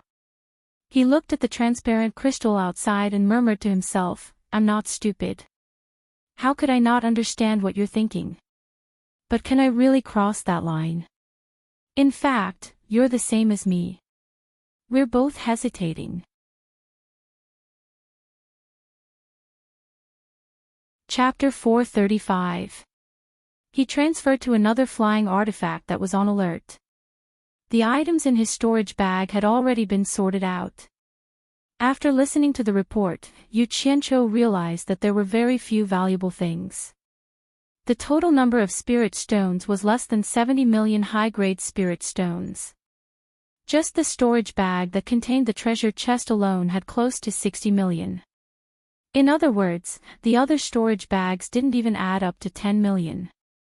Yu Qianqiu was a little depressed. It turned out that there weren't many rich people in the cultivation world. Seeing Ze hiding in a corner and guarding the chest with her head lowered in deep thought, he walked over and asked, which 2 countries are missing inside? Ze just realized that he was back and said with some embarrassment, there's no one in China, but I can't remember which country it is. Don't make things difficult for yourself if you can't remember. Yu Qianqiu comforted her. Actually, he also knew that there were more than 300 countries. Perhaps everyone knew the names, but not many people could name them one by one. However, there was one thing without a doubt. Although the map of China wasn't in the chest, the things inside were definitely not made by the people of China's cultivation world. It seemed like he had to check the foreign cultivators and find out which country's important people had died in this battle. Ordinary people wouldn't carry such a storage bag. After putting the chest away, Yu Qianqiu returned to his flying artifact and gave the order to set off. Their target was the Wu family of the 4 major families. After the various sects saw the 4 flying artifacts leave, they quickly sent the news of Yu Qianqiu leaving the Cultivation Alliance back to their sections. Then, they went back to their own matters.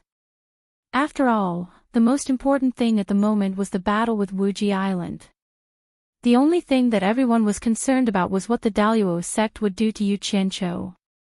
No sect would let over 1,000 people die in vain. The 4 major families had already received the news that Yu Qianqiu was coming. The 4 family heads gathered at the Wu family. It was not convenient for Yu Qianqiu to teleport here with Ze, so he could only fly over. When they were not far from the Wu family, they found a secluded mountain and sent Purple Robe away. They temporarily sent the 400-odd team members back to Utopia and put away the 4 flying magical artifacts. Then, they gathered some firewood and piled it up. When Ze came back with 2 wild animals that Yu Qianqiu wanted to eat, she realized that the flying artifact and the people were gone. She asked curiously, where did they go? Yu Qianqiu took the 2 pheasants and came to a small stream. He removed their feathers and gutted them. As he washed them, he told Ze, I'll dismiss them first. I'll gather them again when I need them.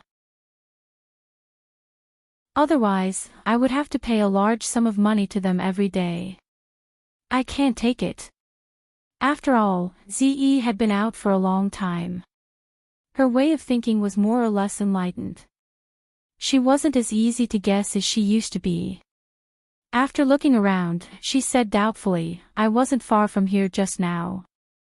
Why didn't I notice anything when so many people left? They have their own stealth methods. Ordinary people can't discover them, Yu Qianqiu said perfunctorily. This explanation was a little far-fetched. With Ze's cultivation, it was impossible for her not to notice such a huge commotion. Ze's pretty face turned cold. She asked unhappily, Yu Qianqiu, are you hiding many things from me? What can I hide from you? What benefits do I get from hiding them from you? Yu Qianqiu said without revealing any flaws. He carried the 2 bare-chested pheasants and walked to the pile of firewood that he had prepared.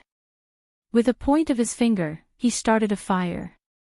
He took out a few metal skewers and stabbed the pheasants over the fire to roast them. He then took out a bunch of seasonings and started serving them slowly. Ze pouted her lips and stood far away. Yu Qianqiu sat on top of a rock, concentrating on taking care of the 2 chickens. He brought out his barbecue skills to the extreme. After waiting for a while, a rich aroma of meat filled the air. Ze's nose flared. She couldn't help but occasionally look over. Yu Qianqiu smiled and did not say anything.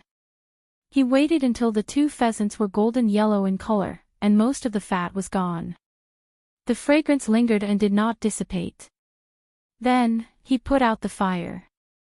He raised the 2 roasted pheasants in his hands and smiled. Ze, come and have a taste. My cooking skills are top-notch. I guarantee that you will never forget it after you eat it. Ze wanted to remain silent to express her protest. However, to her dismay, she discovered that the saliva in her mouth increased. After she swallowed it with difficulty, she walked over casually. She did not even look at him. It seemed like she was not interested in the roasted pheasants. You little gluttonous cat, playing this game with me. The corner of Yu Qianqiu's mouth curled up into a smile. He stuck one into the ground beside him and took a bite of the other roasted pheasant. After chewing a few times, he mumbled, delicious, delicious. Ze turned her head and saw him tear off a layer of yellow and glossy pastry and put it into his mouth. Then, he smacked his lips and revealed an intoxicated expression. Ze immediately walked over without saying anything. She grabbed the metal skewer and pulled out the other pheasant. Then, she sat back to back with Yu Qianqiu and opened her mouth to take a bite. Yu Qianqiu finished eating first. He stood up and threw away the food in his hands. Water flowed between his hands and removed the oil stains. Ze placed her hands behind her back and turned to look at the little gluttonous cat. She ignored her ladylike demeanor and hugged the pheasant with her hands. After Ze finished eating with satisfaction, Yu Qianqiu smiled and said, "Give me your hands." Ze stretched out her 2 hands in astonishment. When she saw the oil stains on her hands, she immediately stuck out her little red tongue. Suddenly, a wriggling little water dragon swam over and filled her 10 slender fingers, helping her get rid of the oil stains. The feeling of being touched by water was really comfortable. She looked at Yu Qianqiu with delight. However, she heard Yu Qianqiu smile and say, "Pucker up your mouth." Zi obediently did as she was told.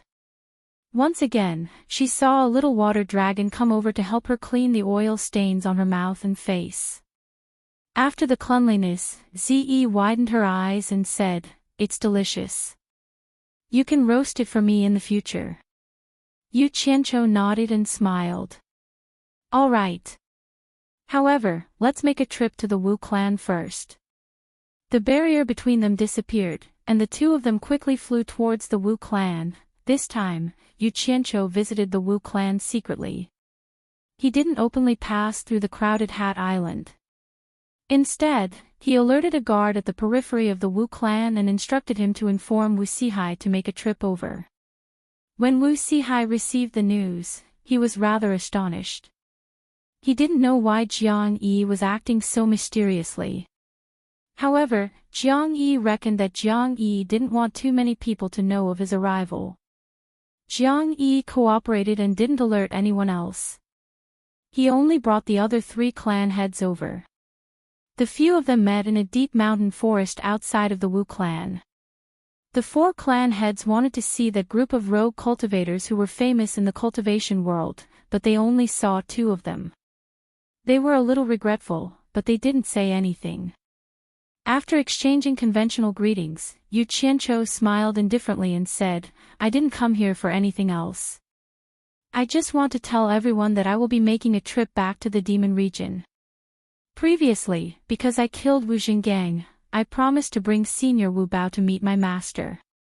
I hope the Wu clan can make arrangements now and ask Senior Wu Bao if he has the time to go with me." Zi was slightly startled.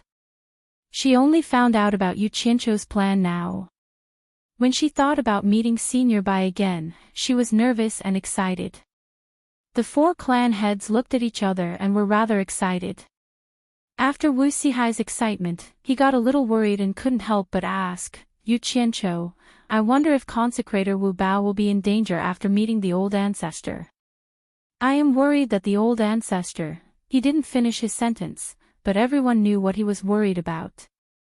It was obvious that he was afraid of infuriating the old ancestor, and Wu Bao might lose his life. Yu Qianqiu shook his head and said, "It is useless for you to worry. You can't make the decision for this matter. Why don't you invite the Wu clan's 3 clan elders together and let them discuss it?" Wu Sihai nodded with a grave expression and said, "Wait for a moment, I will go invite the 3 clan elders immediately." After speaking, he quickly skimmed the sky and left.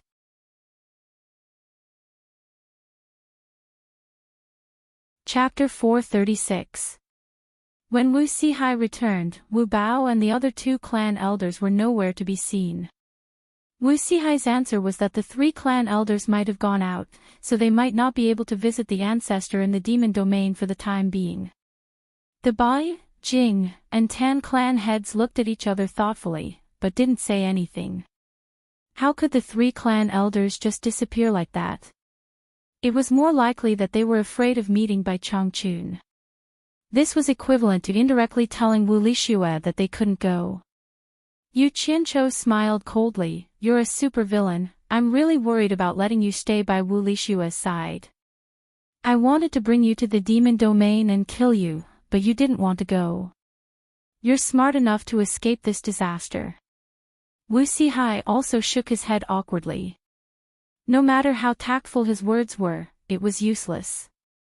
They were not fools, so they naturally understood the twists and turns. He did see Wu Bao just now. When he heard that they were going to visit the ancestor, his expression changed again and again. Wu Bao gritted his teeth and agreed to come, but was stopped by Wu Jin at the crucial moment.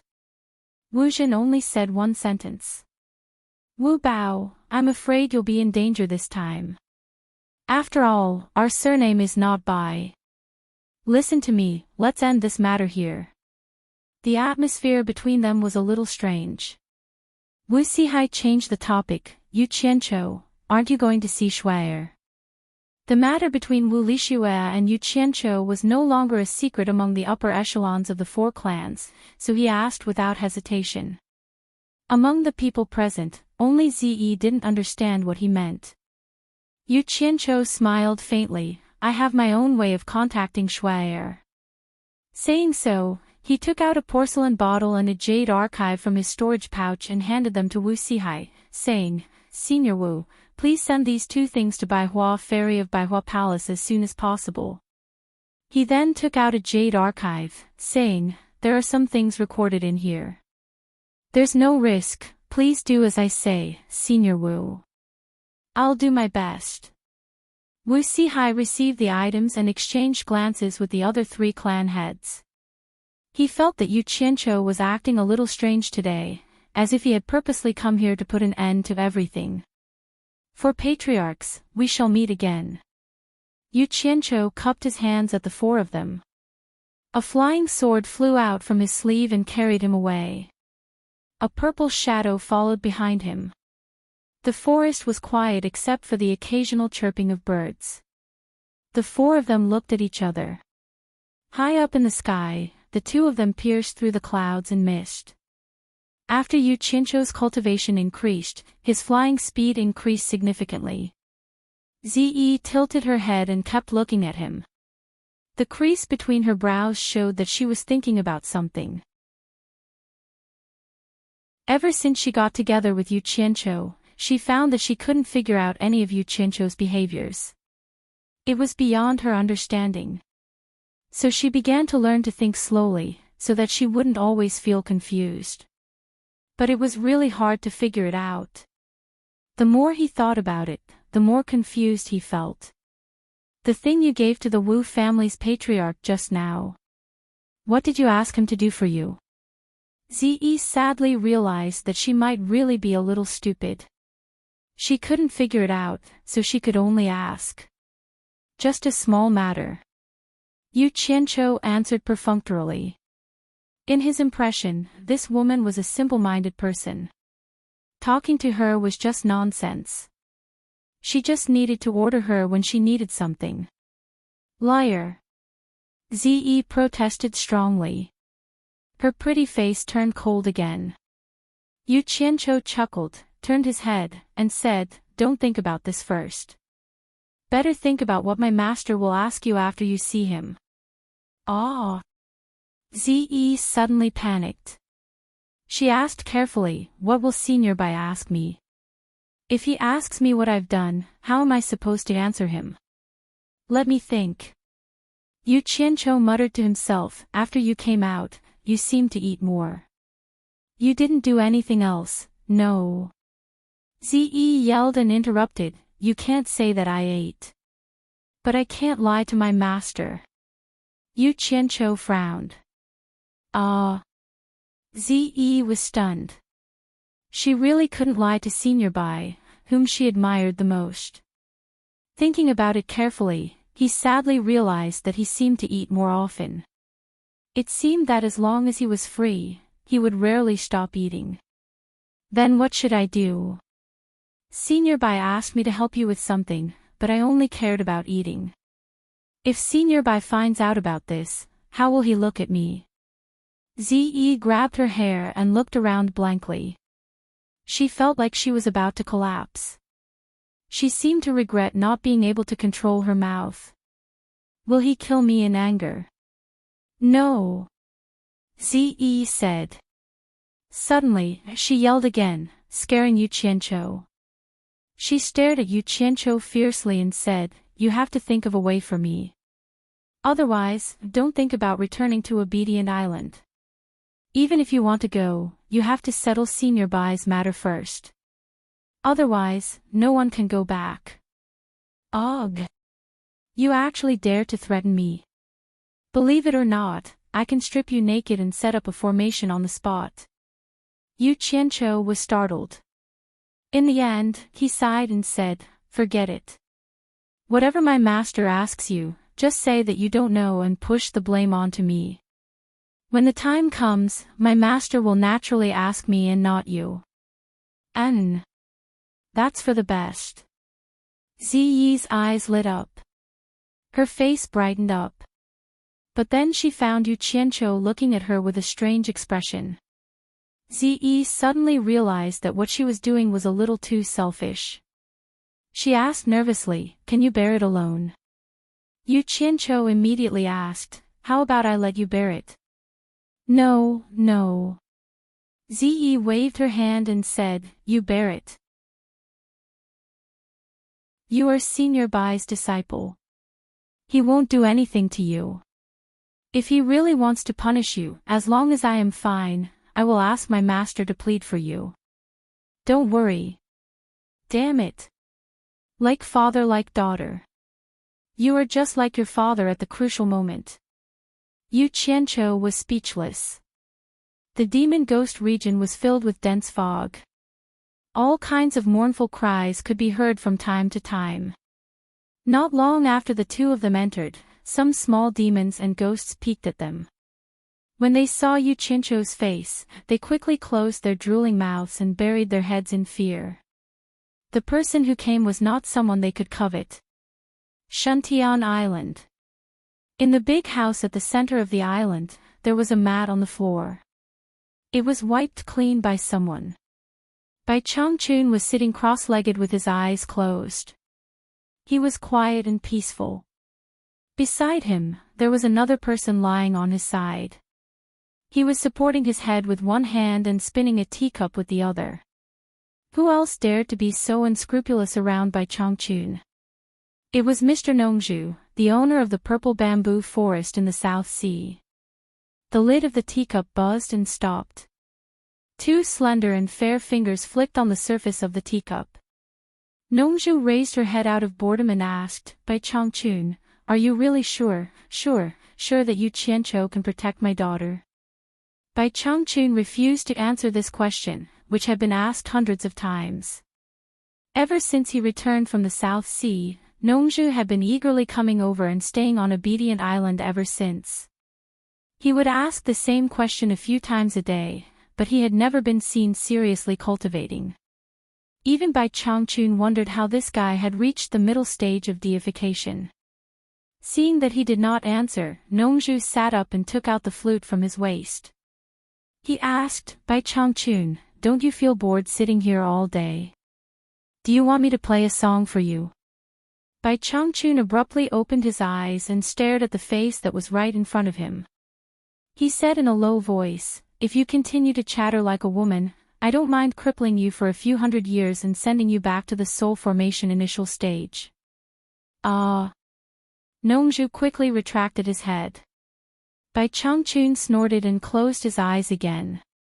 After a while, he opened his eyes again and frowned. "Why are they here?" Their cultivation has improved again." "Who?" Nongzhu jumped up and said excitedly, "Who is so stupid to break into your territory?" He was bored to death after staying here for so long. Today, he could finally see what was going on. "Your baby daughter." Bai Changchun finally replied. "What? You mean Ziyi is back? When will she arrive?" Nongzhu's handsome face twisted with excitement. He immediately released his divine sense and spread it around the demon ghost region. However, his cultivation was much lower than Bai Changchun's. He tried his best but still could not find Ziyi. But he was sure that it would take some time for his daughter to arrive if he could not find Ziyi with his divine sense. Yu Qianqiu and Ziyi crossed the 1,000 lake and landed on the island. Miss Mu also found them and was waiting for them on the island. Yu Qianqiu directly asked, "Is my master here?" Lady Mu nodded slightly and looked enviously at the two of them leaving together. As soon as they entered the big house, they saw two masters sitting cross-legged on one side. At this time, Nongzhu had already concealed her sparse image and completely looked like a master. Yu Qianqiu and Ziyi were stunned at the same time. They did not expect Nongzhu to be here. They quickly saluted. "Master. I'm back." "Greetings, Senior Nongzhu." "Greetings, Senior Bai." Greetings, Master. Bai Changchun nodded slightly and pointed to the front, indicating them to sit down. Nongzhu looked Ze up and down carefully. Her daughter should not have suffered any loss. Her face was slightly plump and she looked much better than before. Not bad, not bad. Nongzhu felt relieved. She looked at Yu Qianqiu again and felt that he was more pleasing to the eye. He should not mistreat his daughter outside. What's the matter? Bai Changchun asked. I miss you, Master. Yu Qianqiu said respectfully. Suddenly, he found Nongzhu rolled her eyes disdainfully. He quickly added, secondly, I have something to report to Master. I have some plans and I want to ask for Master's permission first. On the other hand, Ze was trembling with fear. She was afraid that Bai Changchun would ask her some questions. Nongzhu looked at Bai Changchun discontentedly. The atmosphere was so serious that my daughter was scared like this.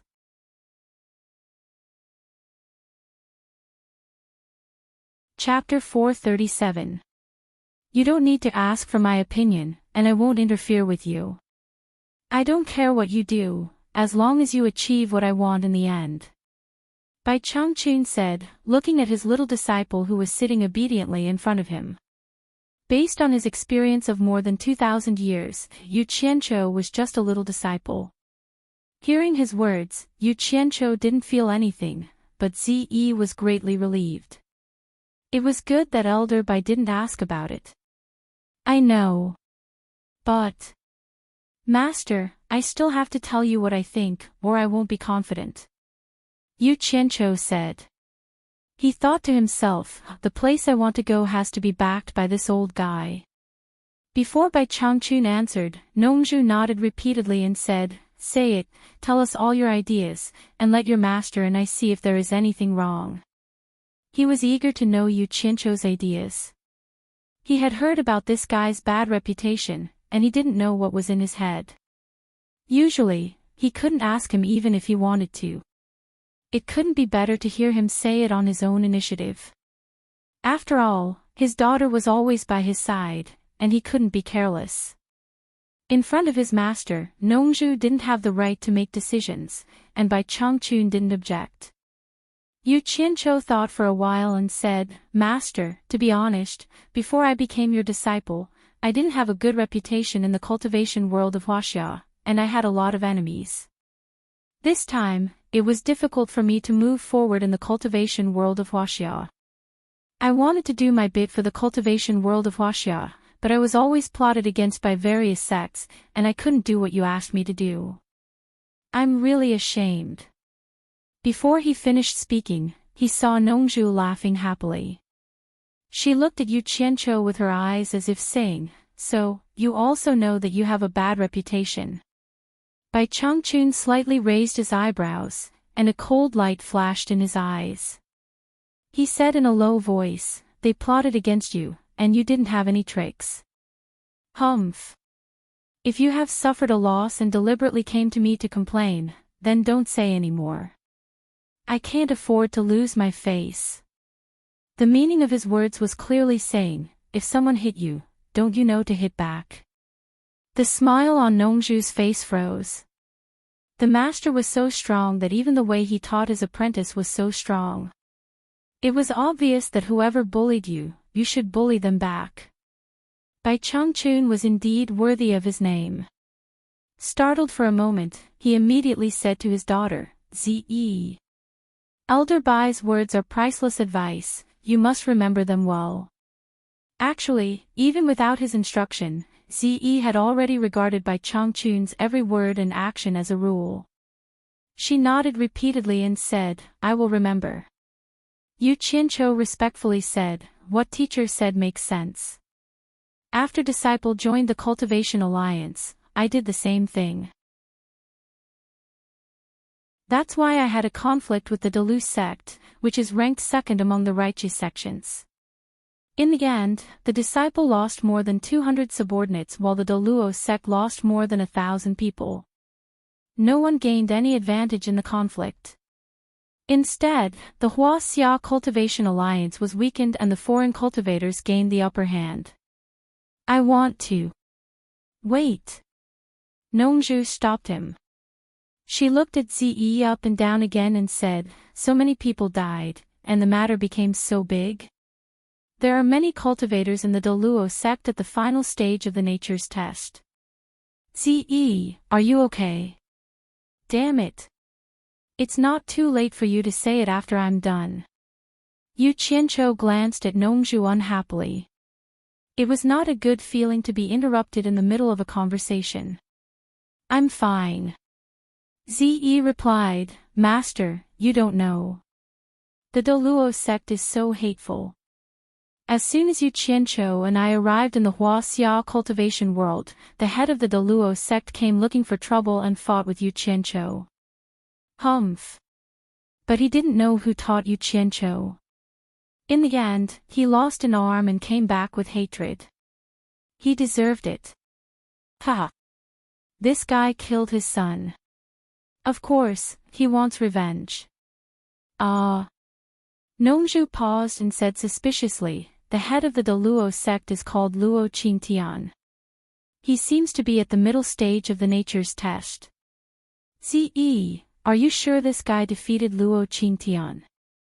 As far as she knew, although Yu Qianqiu's cultivation improved very quickly, he was still at the nascent soul stage. Bai Changchun didn't care. Healy was also at the middle stage of the nature's test, but he was still killed by Yu Qianqiu. But he didn't know that Healy had a high status in the demon ghost region. Usually, no one dared to provoke him. He didn't have much combat experience and was not at the same level as Luo Qingtian. Nongzhu often wandered around in the outside world. Naturally, she knew this better than Bai Changchun. Master, yes, it's that guy called Luo Qingtian. After he was defeated, he said that the grudge between the Deluo sect and Yu Qianqiu was written off. But after that, he still allowed his disciples to provoke us.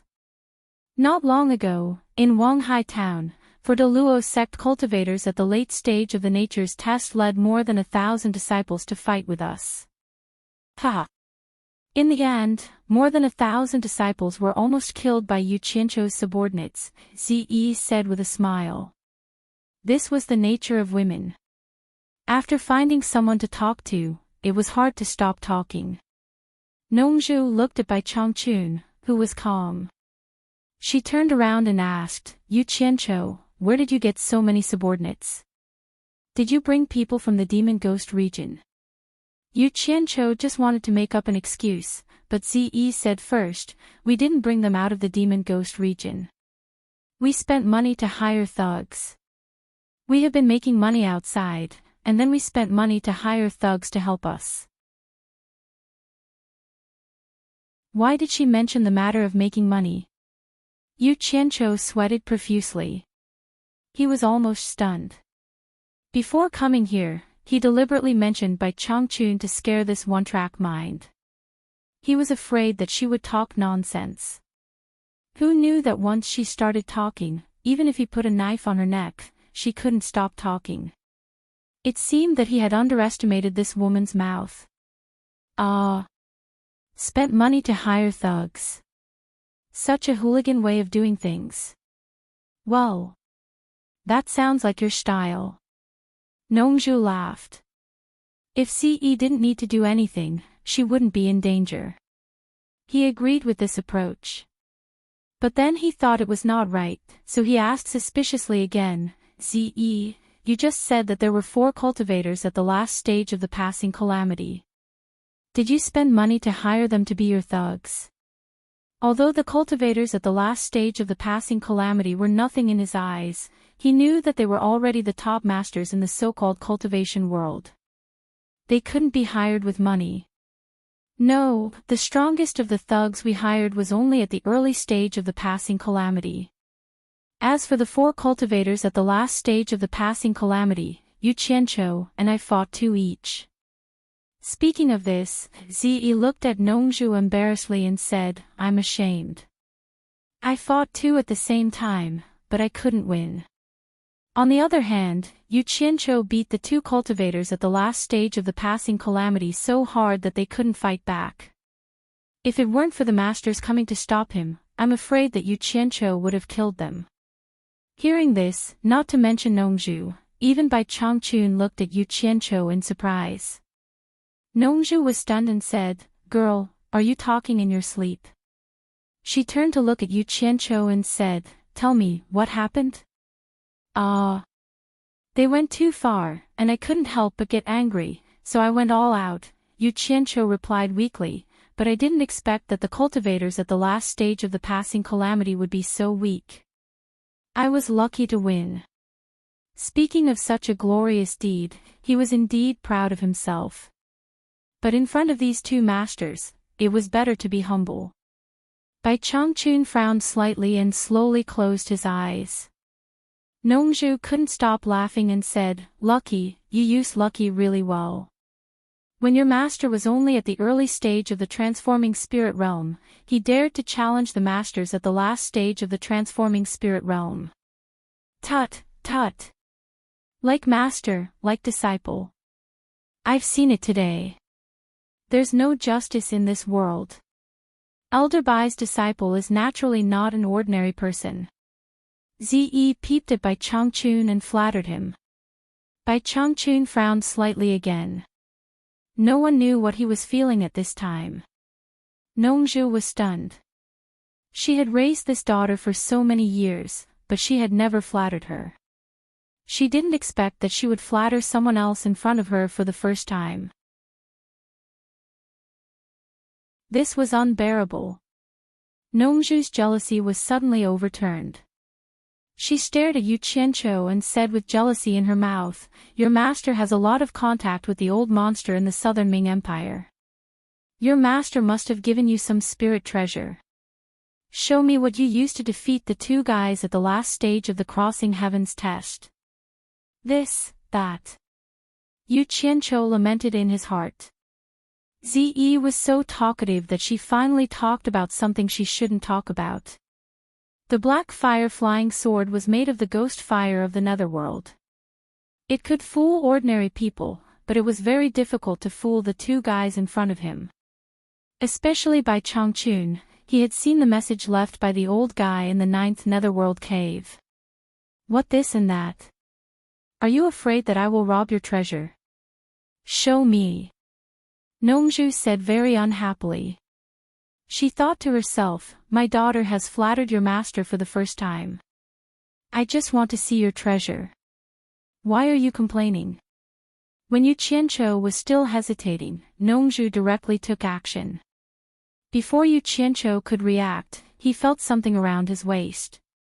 He looked down and found that the storage bag was gone. On the other hand, there was a storage bag in Nongzhu's hand. She was shaking it in confusion. "It's over. It's exposed." Yu Qianqiu suddenly became silent. "Brat, are you kidding me?" Nongzhu held the storage bag and asked, "Is it fun to hang an empty bag on your waist? I knew that you are not a good guy, but I didn't expect you to be so cautious. You actually hung an empty bag to fool people." "Master, is there nothing in it?" Zi asked curiously.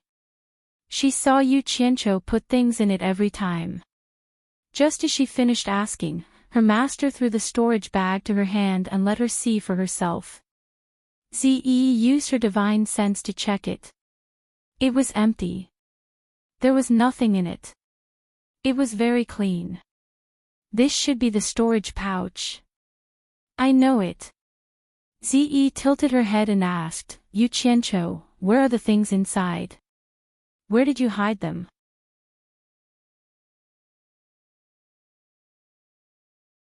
Chapter 438.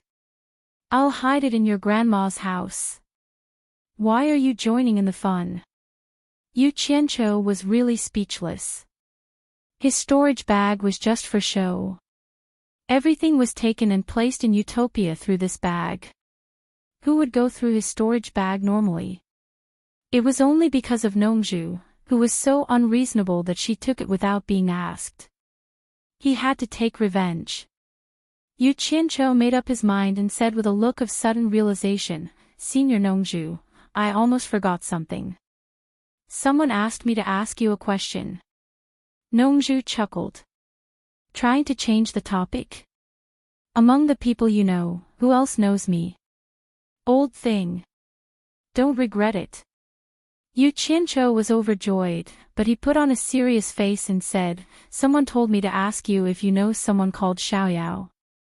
Nongzhu's teasing smile froze on her face. She probably wouldn't be able to recover in a while.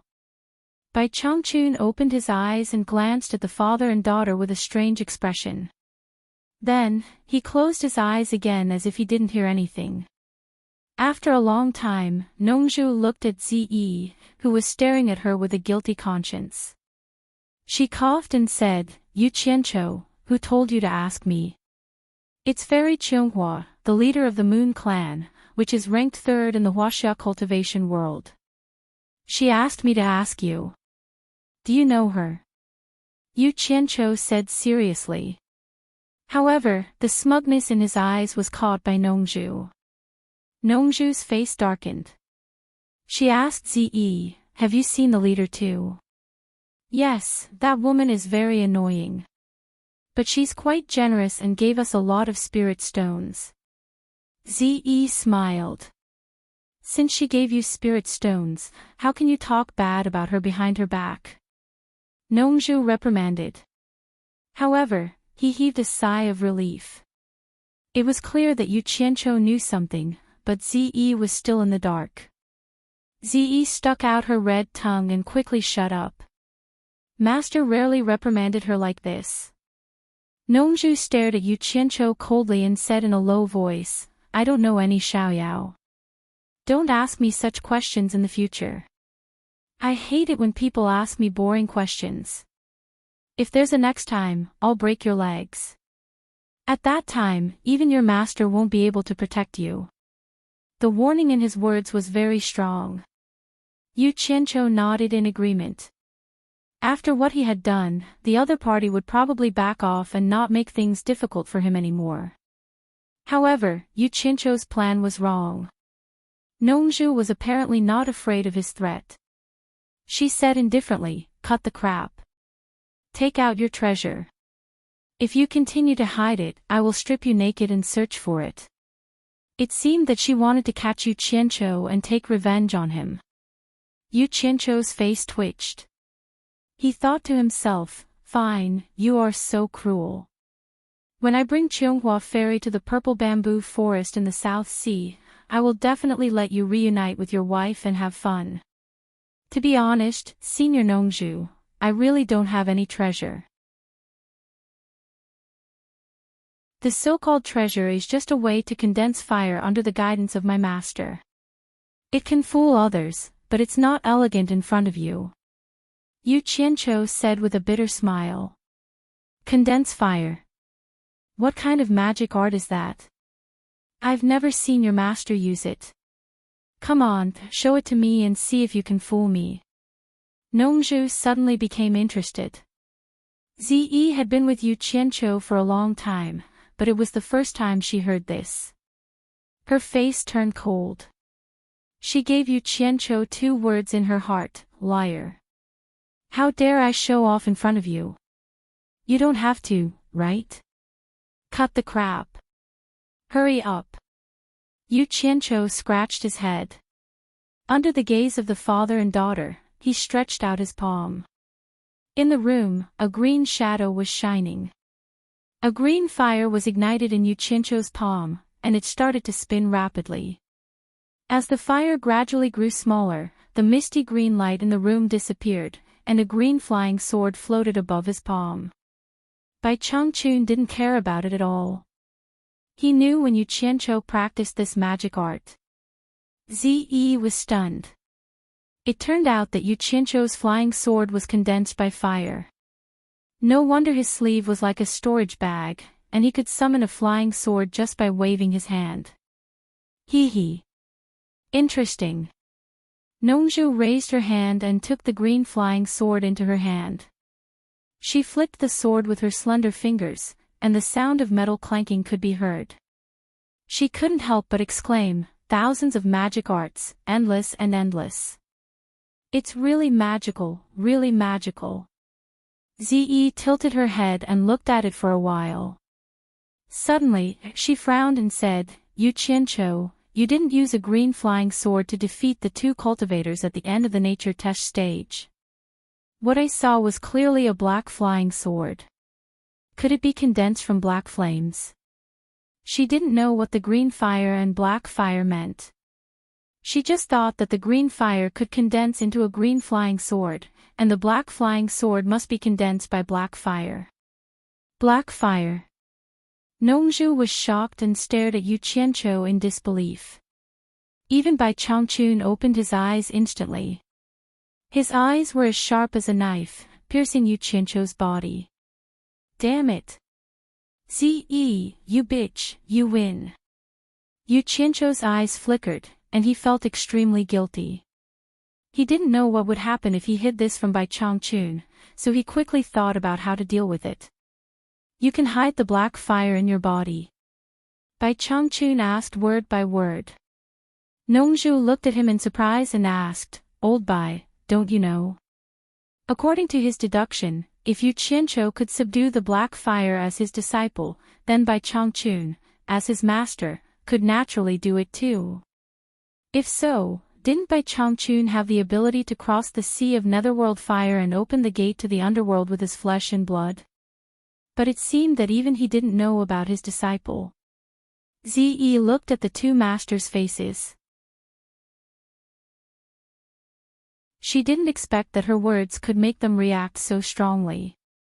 After thinking for a while, she was also surprised. She remembered that her master had told her about the three true fire. If Yu Qianqiu really had the black fire, wouldn't it be the legendary black fire that ranked second in the three true fire? Thinking about it, she was also shocked. It was the legendary netherworld ghost fire that guarded the gate to the underworld. It was the barrier that separated the human world and the underworld. How could Yu Qianqiu have the black fire? Yes, master. Yu Qianqiu stammered, but he had a countermeasure in his heart. He was relieved. Nongzhu knocked on the cyan flying sword in her hand and said in surprise, You mean you can carry the netherworld ghost fire like the cyan fire? I think so. Yu Qianqiu continued to be vague. Yu Qianqiu, don't scare me. What do you mean by I think so? Don't make fun of me and your master. Yes means yes, no means no. Nongzhu asked with her eyes wide open.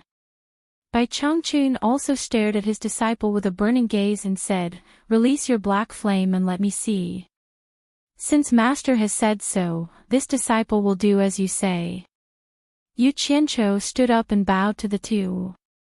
Bai Changchun and Nongzhu stood up at the same time and slowly stepped back. They looked serious as if they were facing a formidable enemy. Seeing her daughter still sitting beside Yu Qianqiu, Nongzhu immediately shouted, Ze, come to my back.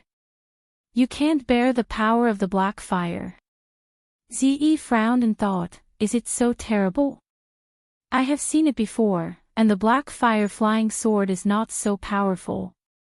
Although she thought about it, she still stood up and hurried to her master's back. Bai Changchun nodded and said, Let's start. Yu Qianqiu bowed again and started to use the fire incantation quietly.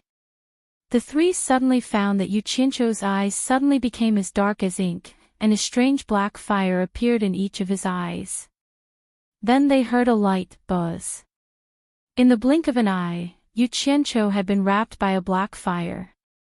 Although it was strange, it didn't make people feel that it was very powerful. Bai Changchun and Nongzhu looked at each other with some doubts in their eyes. Ze looked at the two elders, and then walked to Yu Qianqiu. She looked at the black fire curiously and asked, Yu Qianqiu, is this the legendary netherworld ghost fire? I don't think it's that good. Nongzhu turned her head and said, Old Bai, didn't you say that you had stayed in front of the netherworld fire? Let's see if it's true or not. It looks like it, but it doesn't have the power of the netherworld ghost fire. Bai Changchun frowned. That's strange. Nongzhu shouted to Yu Qianqiu, boy, you didn't make a fake thing to scare people, did you? This is my trump card at the critical moment, and it's the first time I show it to people. How dare you doubt the power of my trump card? Yu Qianqiu rolled his eyes and said to Bai Changchun respectfully, Master, I have restrained the power of the black fire. If you want to see it, I can release it at any time. Good. Release it and see. Bai Changchun said without hesitation. Nongzhu shouted again, Ze, come back. Ze didn't care about the two old guys' shock and thought, there's nothing to be afraid of. She couldn't disobey her master, so she walked back slowly. Yu Qianqiu glanced at her and thought, you talk too much. I'll teach you a lesson today. A ghastly and cold aura burst out from Yu Qianqiu's body in an instant. All kinds of extreme negative aura, such as despair, desolation, loneliness, brutality, and death, had filled the whole room in an instant, making people feel like they were falling into the sea of bitterness and unable to escape. Bai Changchun and Nongzhu's pupils suddenly shrank. Bai Changchun even shouted, yes, it's the netherworld ghost fire. At this time, Yu Qianqiu, wrapped in the black fire and all kinds of extreme aura, came to the human world like a messenger of the underworld. He wanted to trample on happiness and spread the glory of the god of death. Under Yu Qianqiu's deliberate obstruction, Ze in the hall shuddered again and again. She was originally walking toward her master, but she suddenly stopped. She was on the verge of collapsing, and her mind became absent-minded. His body and mind were immersed in endless sorrow. He thought about his parents whom he had never seen before. Why did his parents abandon him when he was born? If even his parents abandoned him, then what was the point of him living? It was better to die.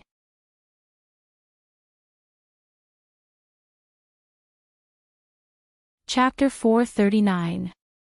An endless stream of negative emotions silently descended upon Ze. Furthermore, she was completely defenseless. Even though Ze's cultivation was at the end of the tribulation passing stage, her mental state was on the verge of collapse. She even had the thought of suicide. For people like Bai Changchun and Nongzhu, their divine sense was as strong as steel and their psyche power was very strong. The negative emotions were not enough to affect them. However, the chill that went deep into their bones forced them to use their cultivation to resist it. Bai Changchun was fine. Firstly, his cultivation was very strong. Secondly, he had been to the sea of netherworld fire, so he was not surprised. Nongzhu was shocked. It was not that she could not resist it, but for the first time, she found that the netherworld ghost fire was not hot. It was the other extreme of the fire that she knew. It was extremely cold, which could not be measured by the common sense of the human world. The two masters were looking at Yu Qianqiu. Suddenly, they found that Ze was lying on the ground. Nongzhu exclaimed, Ze, what happened to you? She threw away the green flying sword in her hand. He teleported to Ze quickly and helped her up. While he was distracted, all kinds of extreme negative emotions quickly invaded his mind. Nongzhu was shocked and quickly dispelled the evil thoughts. Put away the black fire. Bai Changchun shouted. Yu Qianqiu did not dare to hesitate. He quickly put away the black fire and the green flying sword that Nongzhu threw away. The gloomy atmosphere in the room quickly disappeared, and the low temperature dissipated. Nongzhu held Ze up and pointed two fingers. A dazzling silver light appeared on her fingertips, which illuminated the whole room. Then she pointed between Ze's eyebrows. The silver light was slowly injected into Ze's body. Ze's whole body was suddenly covered with a misty white light. Yu Qianqiu did not understand what it was, but Bai Changchun shook his head slightly. Nongzhu really loved her daughter. She injected 10 years of cultivation into her daughter's body without any hesitation. 10 years of cultivation of a cultivator in the middle stage of the divine transformation realm was equivalent to 100 years of cultivation of Ze. Ze slowly woke up and saw her master hugging her. She shivered and her teeth trembled as she said, "Master, disciple is so cold. Am I going to die?" "Nonsense. I will drive the cold away for you." Nongju's eyes turned red in an instant. With a muffled hum, her body suddenly emitted a dense white flame, wrapping Ze in her arms. Ze's tense body gradually relaxed, and her face began to regain color. She was so comfortable that she fell asleep. Bai Changchun frowned and shouted, "Nongju, that's enough. Ze is fine. You don't need to burn your cultivation to drive her away." Yu Qianqiu was wondering if this was the legendary human fire that could be released by someone with high cultivation. After hearing Bai Changchun's words, he was shocked. Nongju was actually burning her cultivation. Oh my! She was going to punish him later. Nongju turned a deaf ear to him and was still burning her cultivation to give her beloved daughter careful care. Bai Changchun flicked Nongju's back with a white light. The human fire on Nongju's body at the cost of her cultivation was immediately extinguished. Bai Changchun waved his palm and slapped in the air. A strong momentum rushed out and directly shook Nongju to one side. "Old Bai, what are you doing?" Nongju immediately got up and shouted. Bai Changchun ignored him. He raised his hand and formed 5 claws. Ze, who was lying on the ground, slowly floated up and moved towards Bai Changchun. Her head touched the 5 claws, and 5 wisps of golden qi entered Ze's head from the claws. Immediately, Ze let out a moan and opened her eyes. Nongju's face lit up and she ran over happily. Bai Changchun waved his palm faintly, and the purple robe spun as he gently stood on the ground. He looked around in confusion and asked, "What happened to me just now? Is she all right?" Nongju asked worriedly. Bai Changchun snorted coldly and said, "It's just an external evil invading the body. Just dispel it. Is there a need to make such a fuss?" "Ha! That's good, that's good." Nongju laughed and returned to normal in a blink of an eye, as if nothing had happened. However, the way he looked at Yu Qianqiu seemed to be harboring evil intentions. Bai Changchun waved his hand and pushed Nongju away. He stared at Yu Qianqiu and asked, "Have you been to the 9th Netherworld cave?" "I went there out of curiosity." Yu Qianqiu answered honestly. He almost made a big mistake just now. He did not expect the black fire to be so powerful. Ze, who was in the last phase of the heavens test, was so weak in front of the black fire. "With your cultivation, can you break into the 9th Netherworld cave?" Bai Changchun frowned. "Is it the 9th Netherworld cave?" "Senior Bai, I can prove that he did go in there. I went with him." Ze recovered and walked over to testify. Yu Qianqiu was stunned. "How come I don't remember going in there with you?" Bai Changchun and Nongju looked at each other. Nongju said seriously, "Ze, don't talk nonsense. With your cultivation, how can you enter the 9th Netherworld cave?" Ze hurriedly explained, "No, when I left the demon region with Yu Qianqiu last time, we went there. I was outside and did not go in, but I saw him go in with my own eyes. He stayed there for a long time." Yu Qianqiu was happy. He was afraid that Bai Changchun would think that he deliberately did not report it. Now that Ze said it, it could be explained. It was not that he did not want to tell her, but he did not come back until now. That was why he did not tell her. He guessed right. Although Bai Changchun did not care whether he could have the black fire or not, he suspected that he deliberately did not say it. Now that Ze said it, he felt a little relieved. "With your cultivation, can you enter the Sea of Netherworld Fire?" Bai Changchun asked. Yu Qianqiu scratched his head and smiled embarrassedly. To tell you the truth, I was curious and wanted to see what the legendary ninth netherworld cave looked like. Who knew that it was so dangerous inside? After I went in, it was difficult to come out. But I accidentally found that the green fire on me could restrain the chilly wind and evil spirit in the cave, so I went in. Nongzhu clicked her tongue and exclaimed, "You're really bold. You actually entered the ninth nether cave just because of a moment of curiosity." There was something in his heart that he didn't say out. "Even I dare not go deep into the end. Even if you can go there, with your cultivation, it is impossible to go through the eye of the wind." "How did you go there?" Bai Changchun asked coldly. He had high expectations for Yu Qianqiu, but he would not allow him to use his expectations to deceive him. If so, how could he entrust the position of the Demon Region torture envoy to him in the future?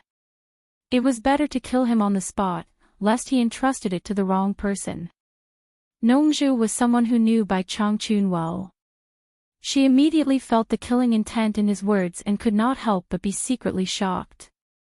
She did not say a word. Yu Qianqiu acutely noticed this, and his back broke out in cold sweat. His divine sense quickly locked onto Utopia. If he found anything wrong, he would escape immediately. However, he still scratched his head and smiled embarrassedly. "I'm afraid people will laugh at my method. I really can't go there, so I used a stupid method. I dug a tunnel under the eye of the wind and went in just like that." "What? You dug a tunnel in the ninth netherworld cave?" Nongzhu did not want to speak anymore, but she could not help but say something when she heard such a ridiculous thing. In fact, he had entered the ninth netherworld cave before, but he could not go through the eye of the wind. Bai Changchun was stunned as well, and said, "It's all solid netherworld metal inside, how can you dig a tunnel?" Hee. "Master might not know, but my green fire flying sword is quite sharp. It is not difficult to dig a tunnel in the netherworld metal.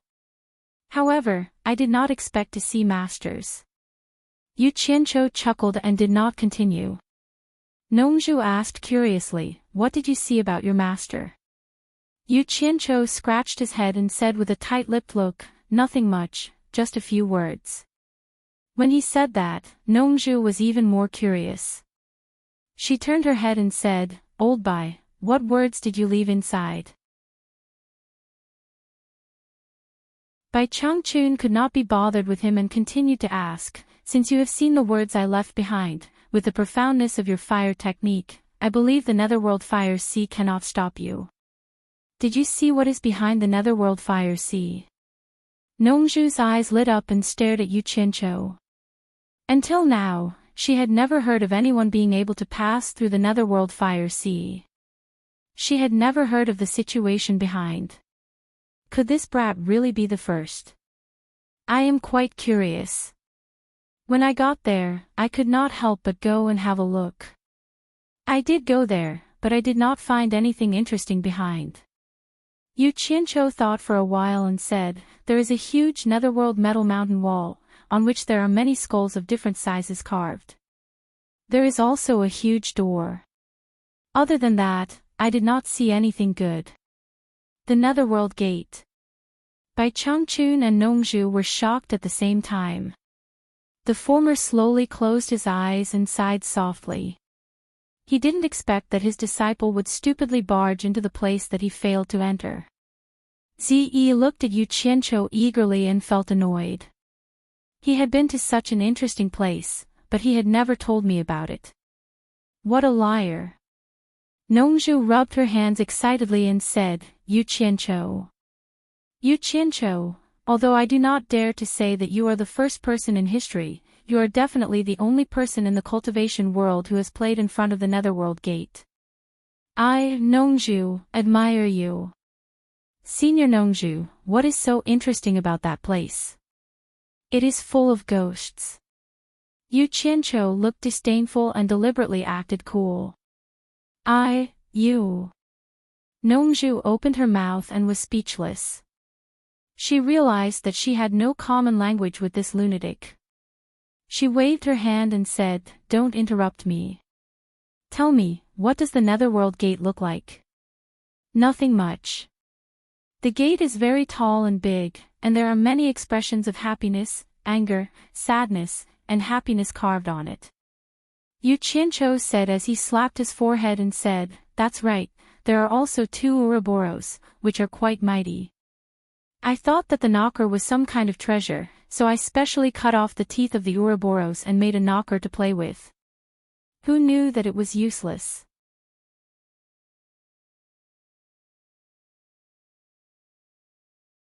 Chapter 440.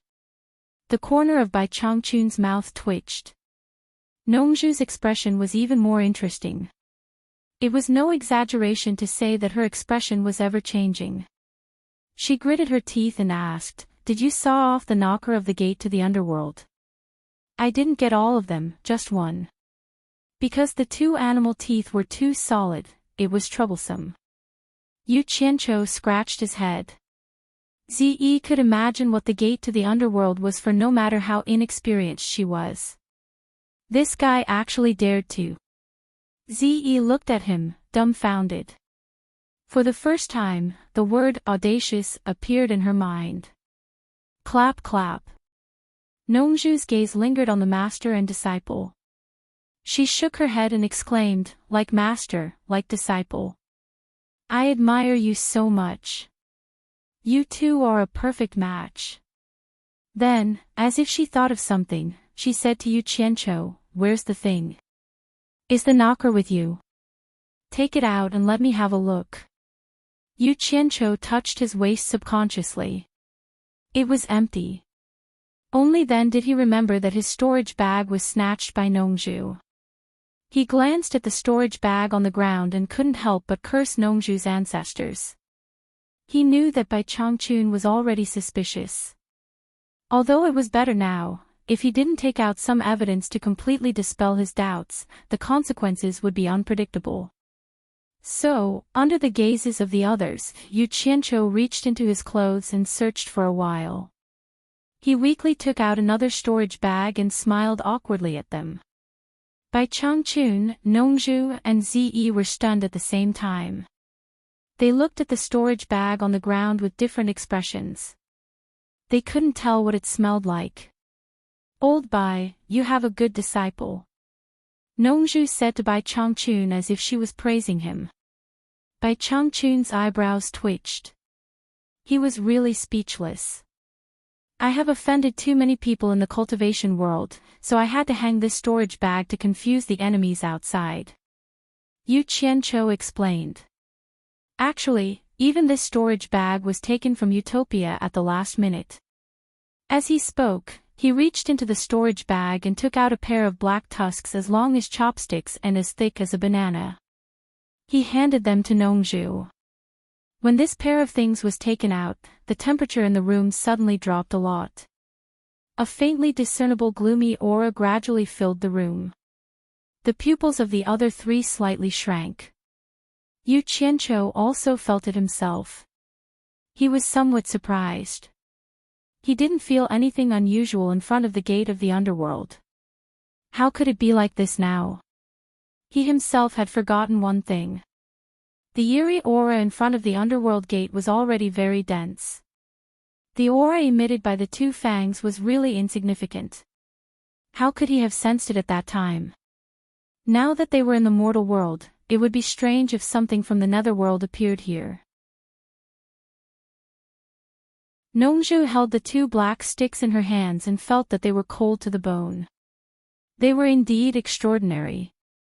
She knocked them against each other and the sound of dang dang was dull but heart-wrenching. Every time it rang, people would feel frightened. Is this the tooth of the heaven-devouring beast on the gate to the netherworld? Nongzhu asked. Seeing that Yu Qianqiu nodded in agreement, he turned it over and over again for a long time, but he could not tell what it was made of. Shaking his head, he passed it to Bai Changchun and said, "Old Bai, take a look at what this is. I have never seen it before." Bai Changchun took it and looked at it for a long time, but he was also silent. Obviously, he couldn't tell it apart. Where is the ring? Nongzhu frowned and said, I want to see the ring. Why did you give me 2 animal teeth? F***ck. Wouldn't it be more believable if he had teeth and rings? Yu Qianqiu reached into the storage bag again, but his vision blurred and the storage bag in his hand disappeared. Looking up, Nongzhu seemed to be crazily playing with the storage bag. Yu Qianqiu had a bad feeling about this. Sure enough, Nongzhu suddenly raised his head with his eyes wide open. Weighing the storage bag in his hand, he shouted without caring about his handsome image, Yu Qianqiu, don't tell me that this is another thing you use to confuse the enemy. Paw! The storage bag was thrown aside. Bai Changchun and Ziyi were stunned at the same time. They rarely saw Nongzhu lose his composure like this. Don't, I am more than 1,000 years old, I can't bear it. Yu Qianqiu didn't say anything. He reached into his robe and took out another storage pouch. He smiled awkwardly and said, I have too many storage pouches for self-defense. I took the wrong one. He quickly took out a large black ring from the storage pouch. The temperature in the hall dropped again, and the gloomy atmosphere became stronger. It seemed that the inside and outside of the hall were 2 different worlds. Yu Qianqiu respectfully handed the ring to Bai Changchun. Bai Changchun took it and returned the 2 animal teeth to him. Holding the big ring, he squinted his eyes and looked at it carefully. When Yu Qianqiu was about to put the 2 animal teeth away, the storage bag in his hand disappeared again. He saw Nongzhu holding the storage bag and sneered, is it empty again? Then he injected his divine sense into it to check. Yu Qianqiu was speechless. He stared at Nongzhu's handsome face which was gradually changing shape. Paw! The storage bag was thrown away again. Nongzhu slowly walked towards him with a twitching face and said, I'll strip you naked and see how many storage bags you have. Ziyi looked at her master in surprise. She didn't expect her master to be so shameless. Not only did he rob Nongzhu several times, but he also wanted to strip Nongzhu naked. Master, help me. Yu Qianqiu felt wronged and moved to Bai Changchun's side. Bai Changchun stared at Nongzhu coldly and scolded, have you had enough? Don't you act like a master.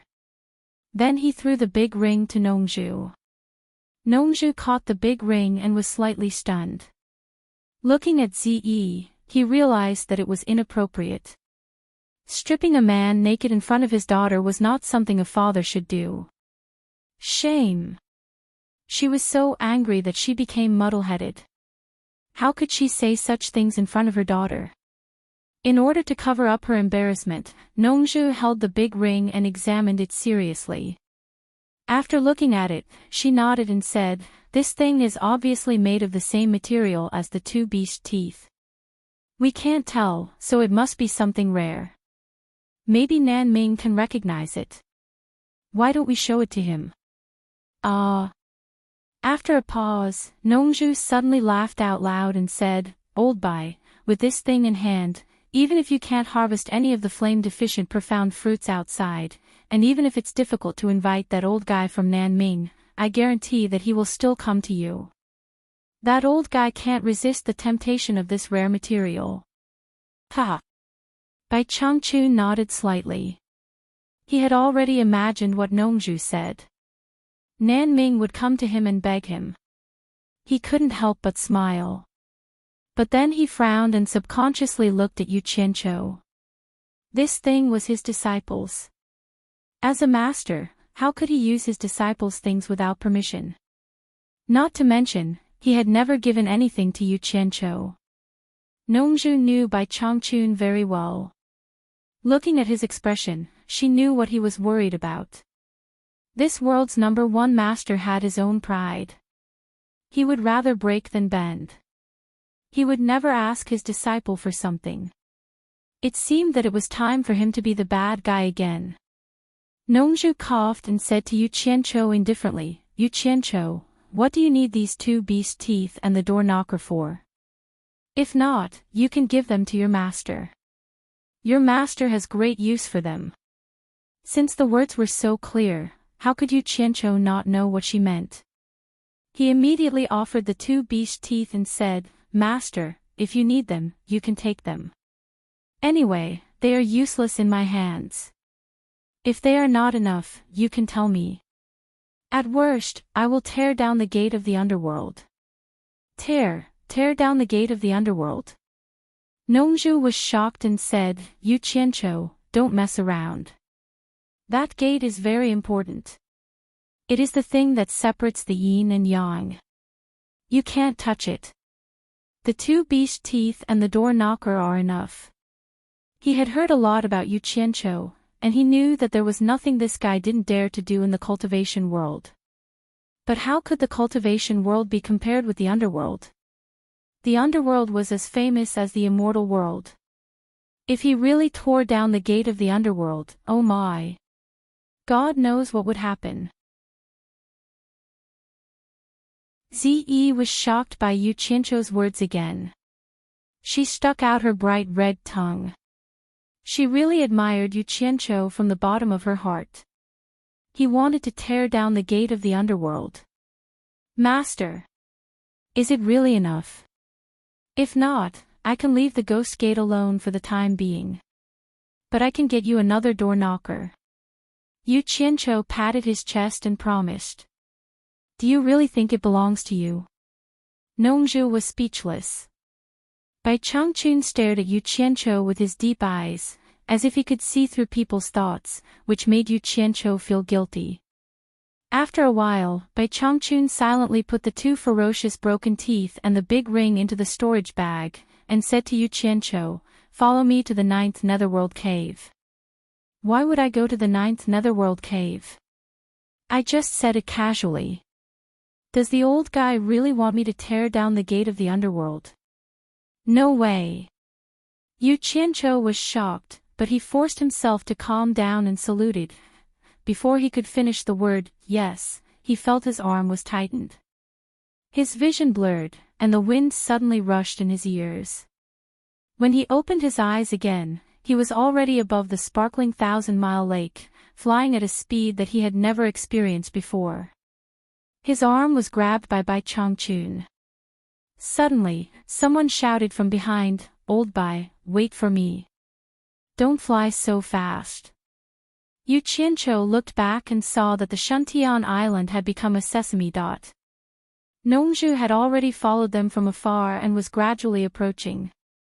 Ziyi, who was on the Shuntian island, saw that the 3 people in front of her had suddenly disappeared. She was stunned for a moment, but then she thought of the conversation between them and immediately understood what was going on. She immediately shouted, Master, take me to see them. But when she teleported to the sky outside the house, she could no longer see the shadows of the 3 people.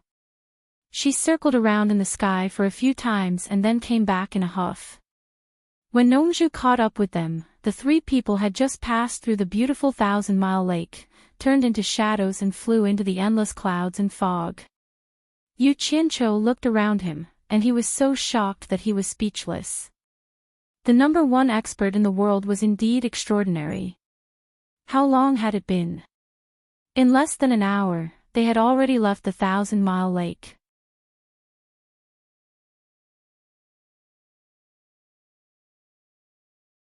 Chapter 441. Nongzhu was also shocked.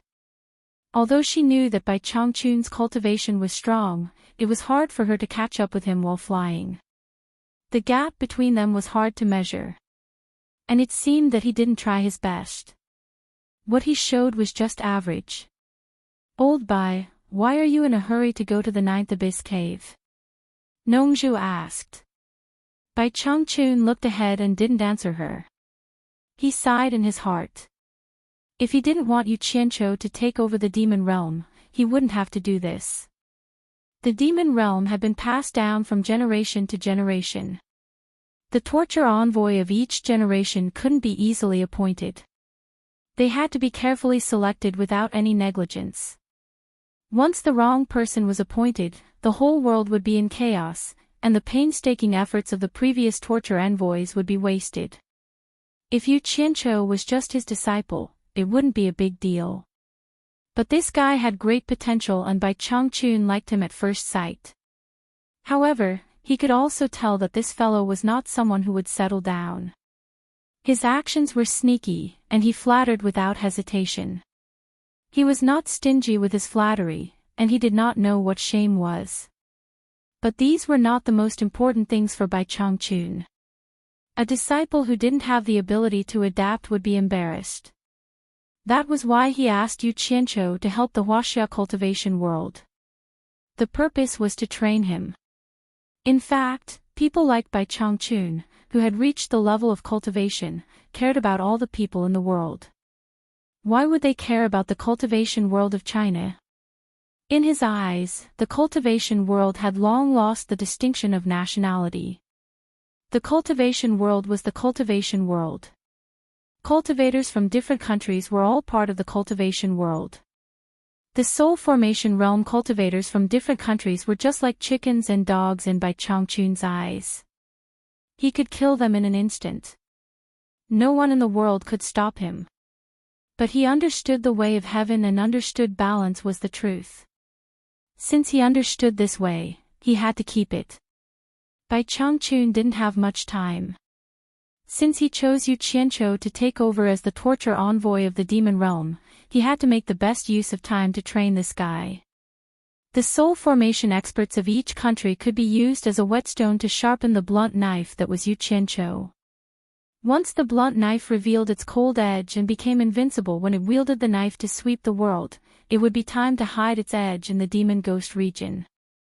In this way, the demon realm would still be a forbidden area in the world.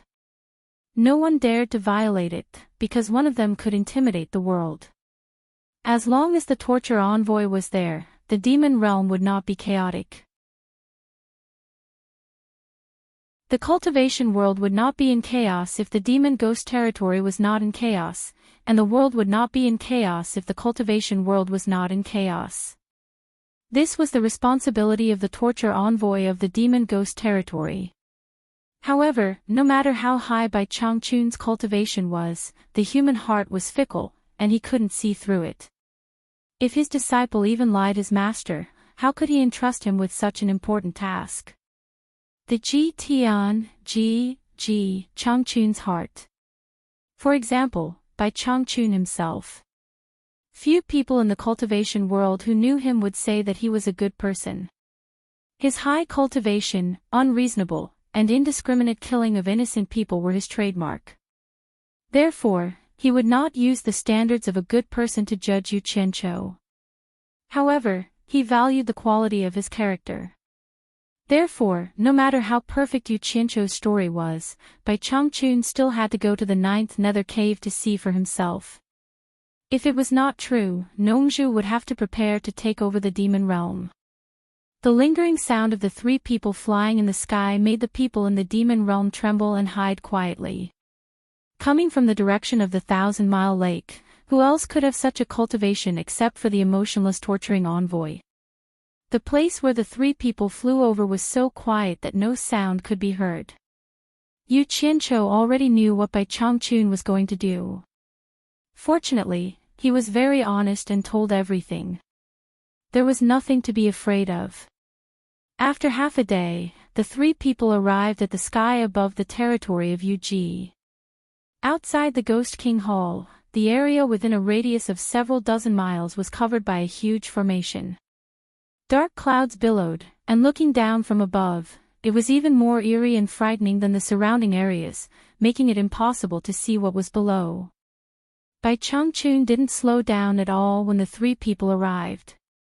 He raised his hand and waved, pointing at the dense clouds and fog below. An incomparably powerful momentum instantly changed the color of the wind and clouds between heaven and earth. 100-meter-long cone-shaped light burst forth from the 2 fingers, illuminating the dark surroundings with a dense white light. It was as if dozens of thunderbolts had appeared at the same time. Boom! An earth-shattering sound rang out, followed by explosions of various sizes within a radius of several dozen kilometers. Yu Qianqiu was dumbstruck. He could be considered to have experienced what it meant to be the #1 expert in the world. The power of a single finger was enough to destroy the great formation that enveloped this place. The explosions in the surroundings were clearly the foundation of the formation that could not withstand such a great pressure and collapsed one after another. The rolling dark clouds were shaken by the power of one finger, swaying to the surrounding sky, revealing the terrain below. Before Yu Qianqiu could react, he had been brought down by Bai Changchun. The three of them just happened to be standing on the cliff opposite the 9 Netherworld cavern. Ghostly wails and wolf howls rang out incessantly. Yu Qianqiu looked around and saw ghostly figures everywhere. They looked panic-stricken. They were probably frightened by the commotion caused by Bai Changchun. Nongzhu glanced at Bai Changchun and shook her head with a wry smile. Bai Changchun did not show any mercy when he fought in his own territory. He just raised his hand and completely destroyed the defensive formation. It would take a lot of effort to set it up again. Humph. Bai Changchun snorted coldly. His voice was not loud but sonorous.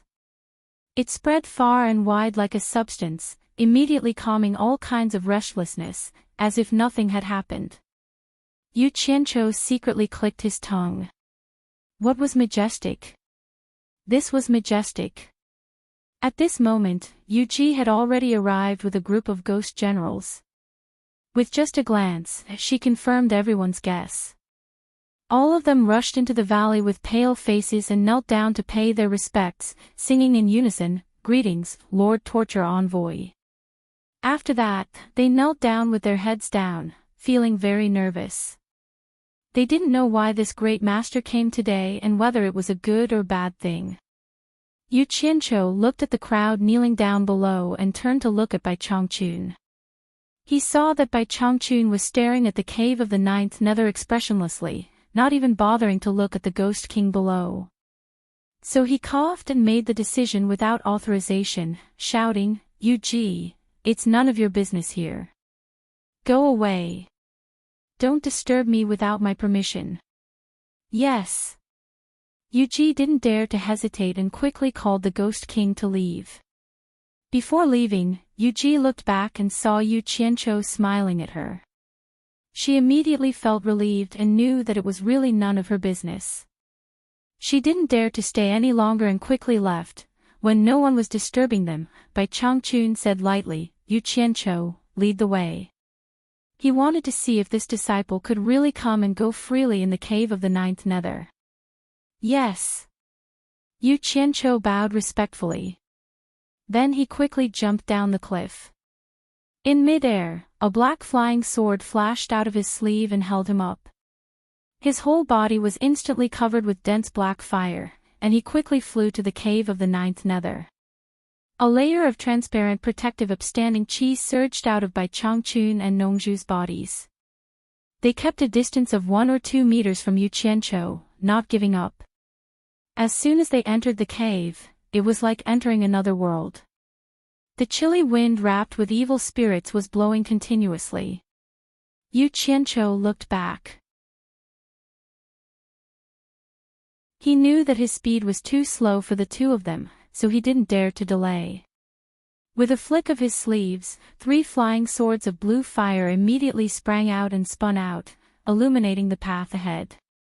Yu Qianqiu raised the speed of the flying swords to the limit, and followed the 3 flying swords of blue fire in the cave of the 9th Nether. They didn't slow down at all when they turned around, and he made full use of his flying sword's controlling skills. What he did made Bai Changchun and Nongzhu look at each other speechlessly. Both of them had been here before, but they didn't dare to rush in the cave of the 9th Nether like this. They were not afraid of the chilly wind and black evil spirits in front, but the black evil wind blades behind them were not a joke. They were the nemesis of protective upstanding chi, and they had to be careful with their cultivation. Now they followed behind Yu Qianqiu, and the black evil wind blades that shot at them at a rapid speed immediately disappeared when they touched the black fire on his body.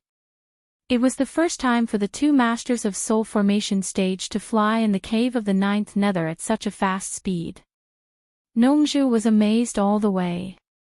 Fate made fools of people.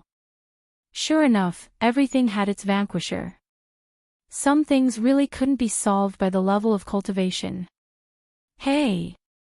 Nongju, who was flying closely behind, suddenly found that there was a forked entrance in the place where they had just flown past.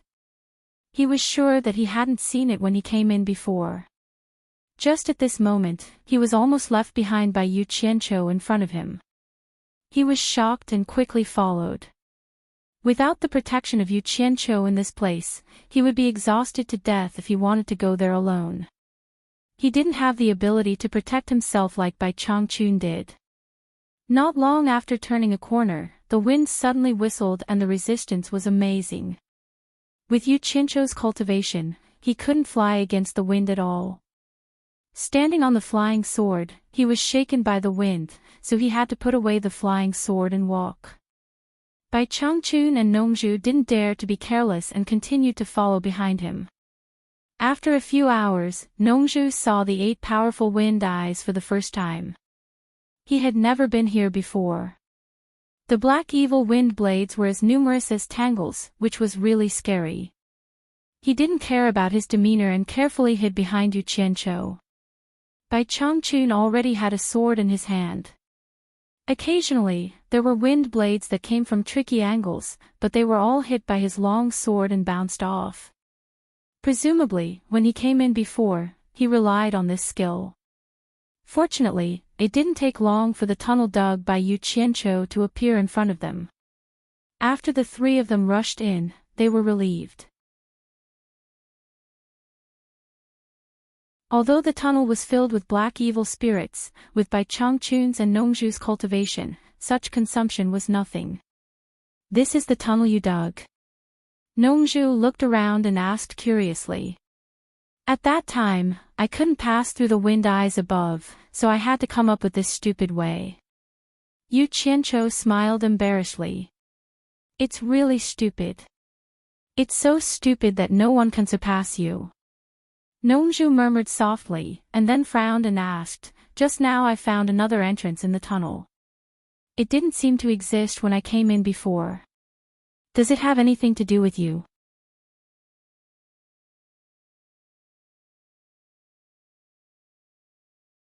Chapter 442. Bai Changchun also looked over. Apparently, he had also found the hole. Yu Qianqiu didn't say a word as he stretched out his hand to lift the hem of his robe and took out another storage pouch from behind him. He had no choice. The bag that he hung outside was thrown away by Nongju. He had already taken 2 storage bags from his chest. It would be inappropriate to take another one from his chest, so he took one from his butt. "You're a genius. You can hide a storage bag on your butt." Nongju rolled her eyes and couldn't help but mock him. Yu Qianqiu pretended not to hear anything. He took out a flying artifact from his storage pouch and said, "I heard that nether iron is very sturdy. When I went out last time, I dug up a lot of it and asked the Jing clan of the 4 major clans to forge it into a flying artifact. That hole was left when I was digging for the nether iron." He could only say this. Otherwise, his secret of coming and going without a trace would be exposed. The 2 of them looked at the flying instrument and found that it was indeed made of nether iron. Nongju didn't know whether to laugh or cry, using nether iron to build a flying instrument. "You've done a lot of harm to the 9th netherworld cave." Bai Changchun's doubts were solved. He didn't stop and quickly flashed to the other end of the tunnel. Nongju shook her head speechlessly and chased after him. When Yu Qianqiu arrived at the end of the tunnel, he found that the 2 of them were standing in front of the glowing red hole, silently watching the majestic sea of fire of the netherworld. No one knew what they were thinking. It seemed that the 2 of them could resist the side effects of the sea of fire of the netherworld with their cultivation. After a long time, facing the sea of fire of the netherworld, Nongju asked without turning her head, "Yu Qianqiu, how far do we need to go through the sea of fire of the netherworld to reach the gate of the underworld?" Yu Qianzhou walked behind the two of them and said respectfully, "Not far, about 1,000 meters. Although it's not far, it's an insurmountable moat for mortals." Bai Changchun sighed. He had tried to cross the moat before but failed. He couldn't help feeling a little emotional. "If Master wants to go there, I may be able to help you," Yu Qianzhou said. Bai Changchun did not say anything. Nongzhu turned her head and glanced at him. She knew that he was proud and arrogant. His cultivation was the best in the world. Even if he wanted to go there, he would not let his apprentice help him. If he wanted to go there, he would force his way through with his own strength. In fact, Nongzhu wanted to go there and have a look, but she was a little afraid of the legendary forbidden area. What's more, he was used to being free and unfettered. He was too lazy to touch anything that was too risky. After thinking about it, he restrained his curiosity. It wouldn't be fun if he didn't return. He sighed and asked, "Yu Qianzhou, is there nothing else in front of the Netherworld Gate?" Yu Qianzhou thought for a moment and said, "Basically, it's nothing much. There's a large stone tablet with some words written on it that forbid trespassing. Furthermore, there is some grass growing on the ground. It is the legendary resurrection grass." Since he was already here, he might as well say everything he could to prevent any new problems from arising. Reviving grass. Bai Changchun and Nongzhu exclaimed at the same time. The two turned around abruptly and stared at him with their eyes bursting with extraordinary splendor. Hearing that there really was a precious spirit grass that could prolong one's life, they couldn't help but exclaim no matter how high their cultivation was. Especially for a master like Bai Changchun who was about to die, it was impossible that it wasn't tempting. As a result, Yu Qianzhou was startled. He said in astonishment, Is there any problem?" "No problem, no problem." Nongzhu rubbed her hands and laughed, "Well, Yu Qianzhou, I haven't seen that thing before. Please go and get some for me and let me see what it looks like." Yu Qianzhou lowered his head and pondered for a long time. He didn't answer for a long time, but he was thinking that things had to be a little complicated. If things went too smoothly, it would be suspicious. As a result, Nongzhu was a little anxious. Bai Changchun asked, "Is there any inconvenience?" "Well." Yu Qianzhou shook his head slightly and then nodded, "Master, I'm afraid it's a little troublesome. You can come and go freely here." "What kind of trouble can there be?" Nongzhu took a few steps closer and said suspiciously, "Is there any guardian spirit beast around the resurrection grass? Or is it dangerous to pick it?" "Senior Nongzhu, you misunderstood me. I didn't mean that." Yu Qianzhou frowned and said, "I've destroyed a lot of the resurrection grass in that place. Now there are not many left. If you pick it without any preparation, it will only be a waste." When he said, "I've destroyed a lot of the resurrection grass," Bai Changchun and Nongzhu were a little frightened. "Wait." Nongzhu raised her hand and said, "Why don't I understand what you mean? You are a black sheep. Why did you destroy the resurrection grass?" "For alchemy, of course," Yu Qianzhou said frankly. "Alchemy?" Nongzhu asked and suddenly showed a look of understanding. She beat her chest and stomped her feet, howling, "You are such a coward. Alchemy. You are a black sheep. I understand. You can practice alchemy with anything else. Why do you have to waste this treasure? Aren't you afraid of being punished by heaven?" This guy's imagination was really rich. No wonder he was a master of the soul formation stage. Yu Qianzhou curled his lips and said, "Senior Nongzhu, you misunderstood me. I am not that stupid. At that time, I didn't pay attention to the method when I picked it." As a result, hundreds of them were destroyed. This guy had the intention to make fun of them. He pretended to be respectful, but in fact, he was not happy. So he had to exaggerate to deliberately scare the two masters. He wanted to torture the two old guys in another way, so that he would feel better. Sure enough, not to mention Nongju, even Bai Changchun gasped. Nongju's face twitched and said, "You actually destroyed hundreds of resurrection grass. You are a black sheep. A real black sheep. Black sheep, tell me honestly, what is going on? This resurrection grass is not a spiritual herb that belongs to the human world. When picking it, you can't touch the vitality of the human world. I didn't pay attention at that time and picked hundreds of them at once. Unexpectedly, they all turned into smoke and disappeared." Speaking of this, Yu Qianqiu could not help but shake his head with a sigh. Then he said to Nongju, "That's why I said that picking them without preparation can only be a waste." Nongju was stunned and said, "I see. So ordinary people can't pick them." As soon as she finished speaking, Yu Qianqiu waved his hand arrogantly and said, "It's not that there is no way at all. At least I got 3 of them and made a furnace of 7 orifices exquisite pill." "You made the 7 orifices exquisite pill?"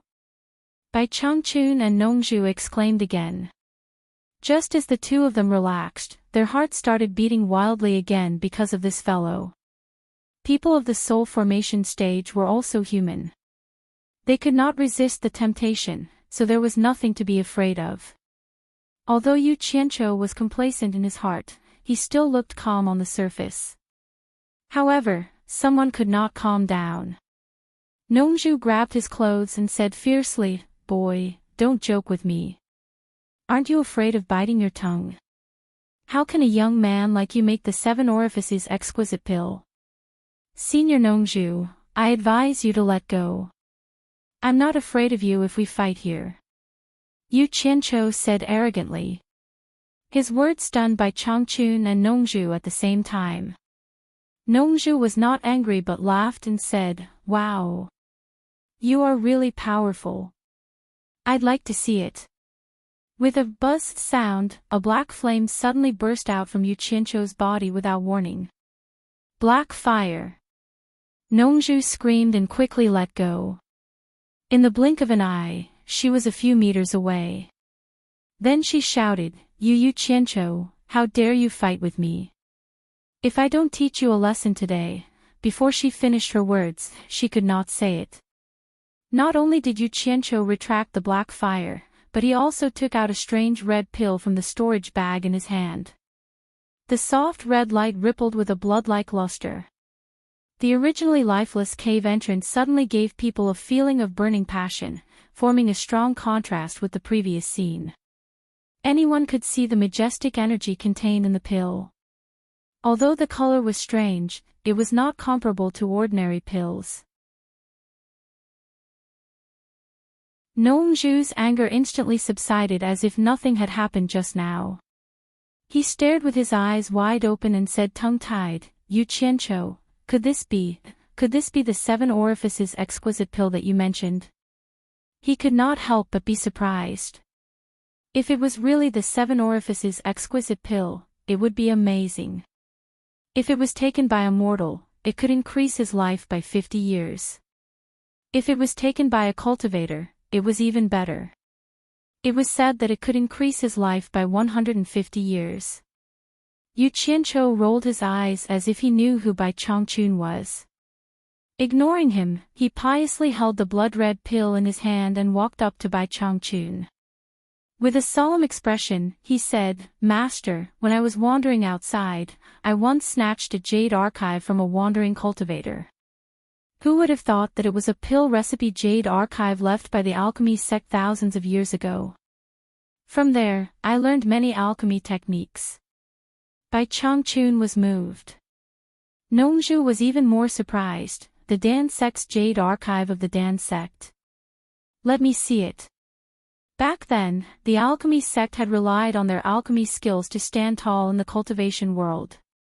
However, it was precisely because there were too many people who coveted their pill recipes that the alchemy sect was exterminated. Unfortunately, although the Dan sect was destroyed, its top secret formula was not obtained by outsiders. After the incident, the whole cultivation world could not help but sigh.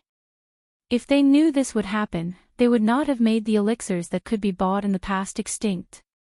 Although Bai Changchun and Nongzhu had lived for many years, they had only heard about the past of the Dan sect.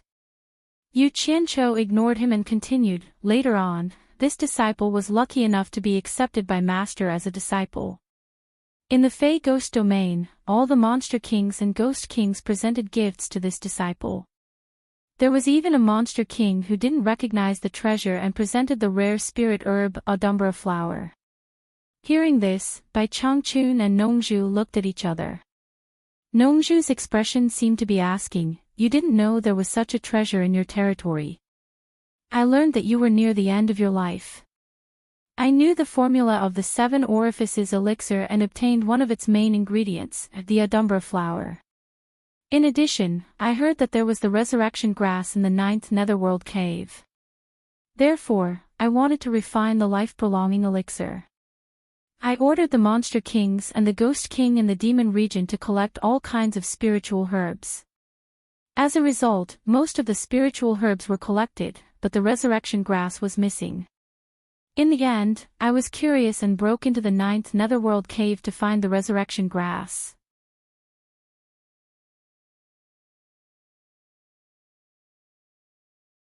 Chapter 443.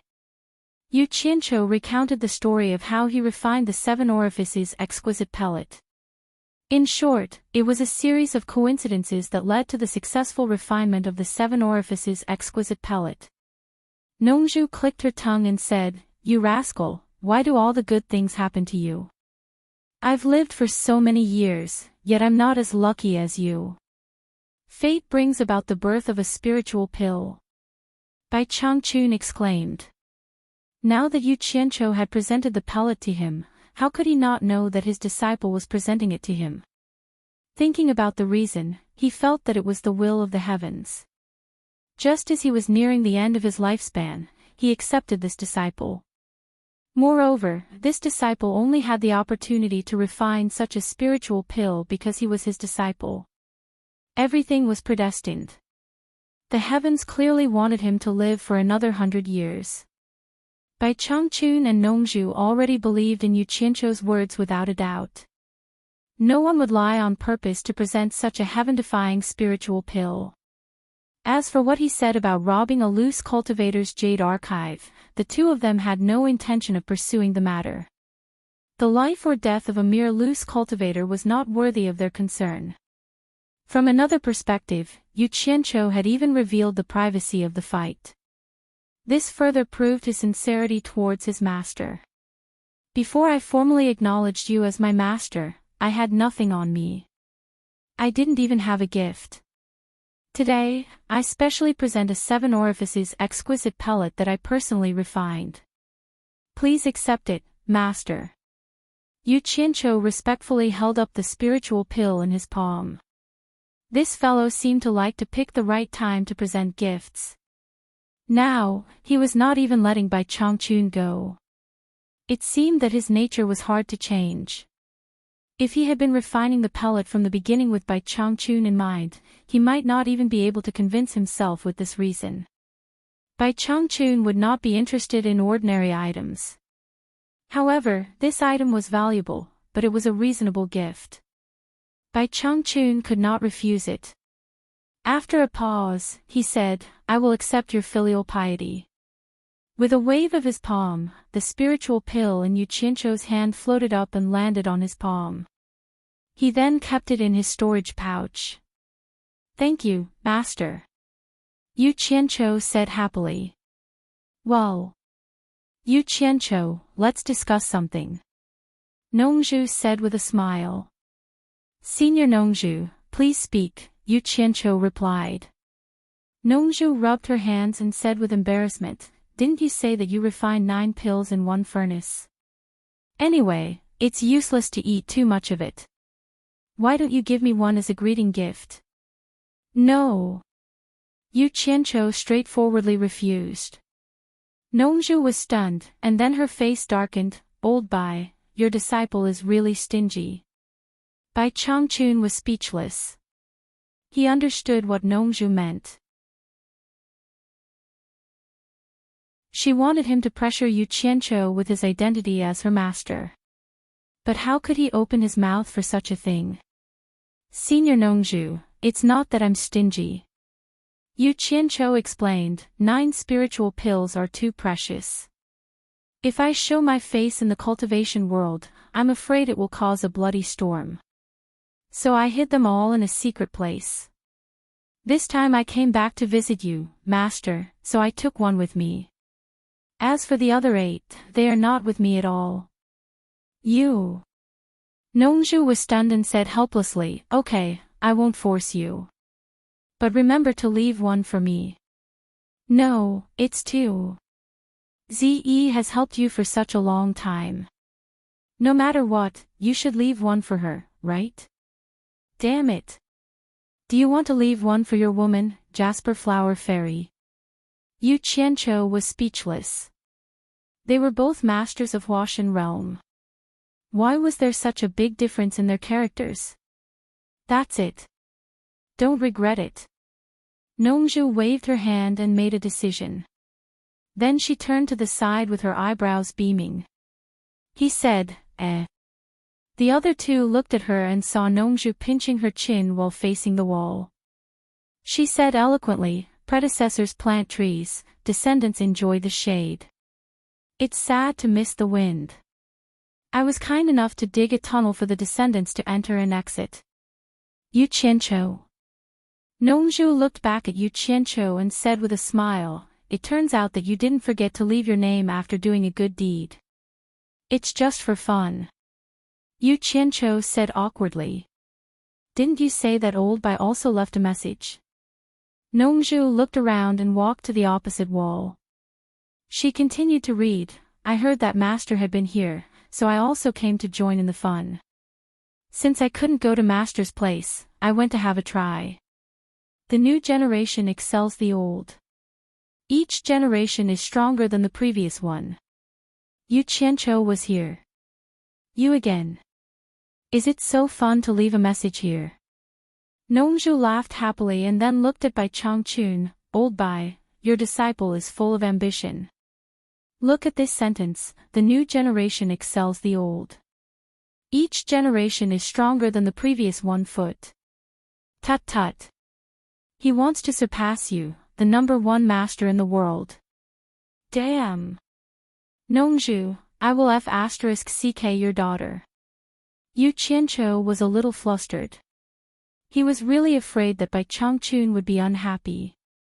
Then all his previous efforts would be in vain. He hurriedly explained, it's just a joke. Master, please don't take it seriously. So what if it's true? Bai Changchun stared at the relic left by Yu Qianqiu on the wall. He nodded slightly and said, if you can surpass me, I will only be happy and not angry. I am lonely and invincible in the world, but I have no fate to go to heaven. I have long heard that the netherworld is equal to the celestial world. I want to find a strong opponent. The fire sea of the netherworld separates the 2 worlds. Bai Changchun returned with hatred. Well. I don't need to look at the back to know that it's old Bai's tone. Nongju compared their handwriting and suddenly asked, Yu Qianqiu, have you ever been educated? Ah. Yu Qianqiu was stunned and replied, I have. What's wrong?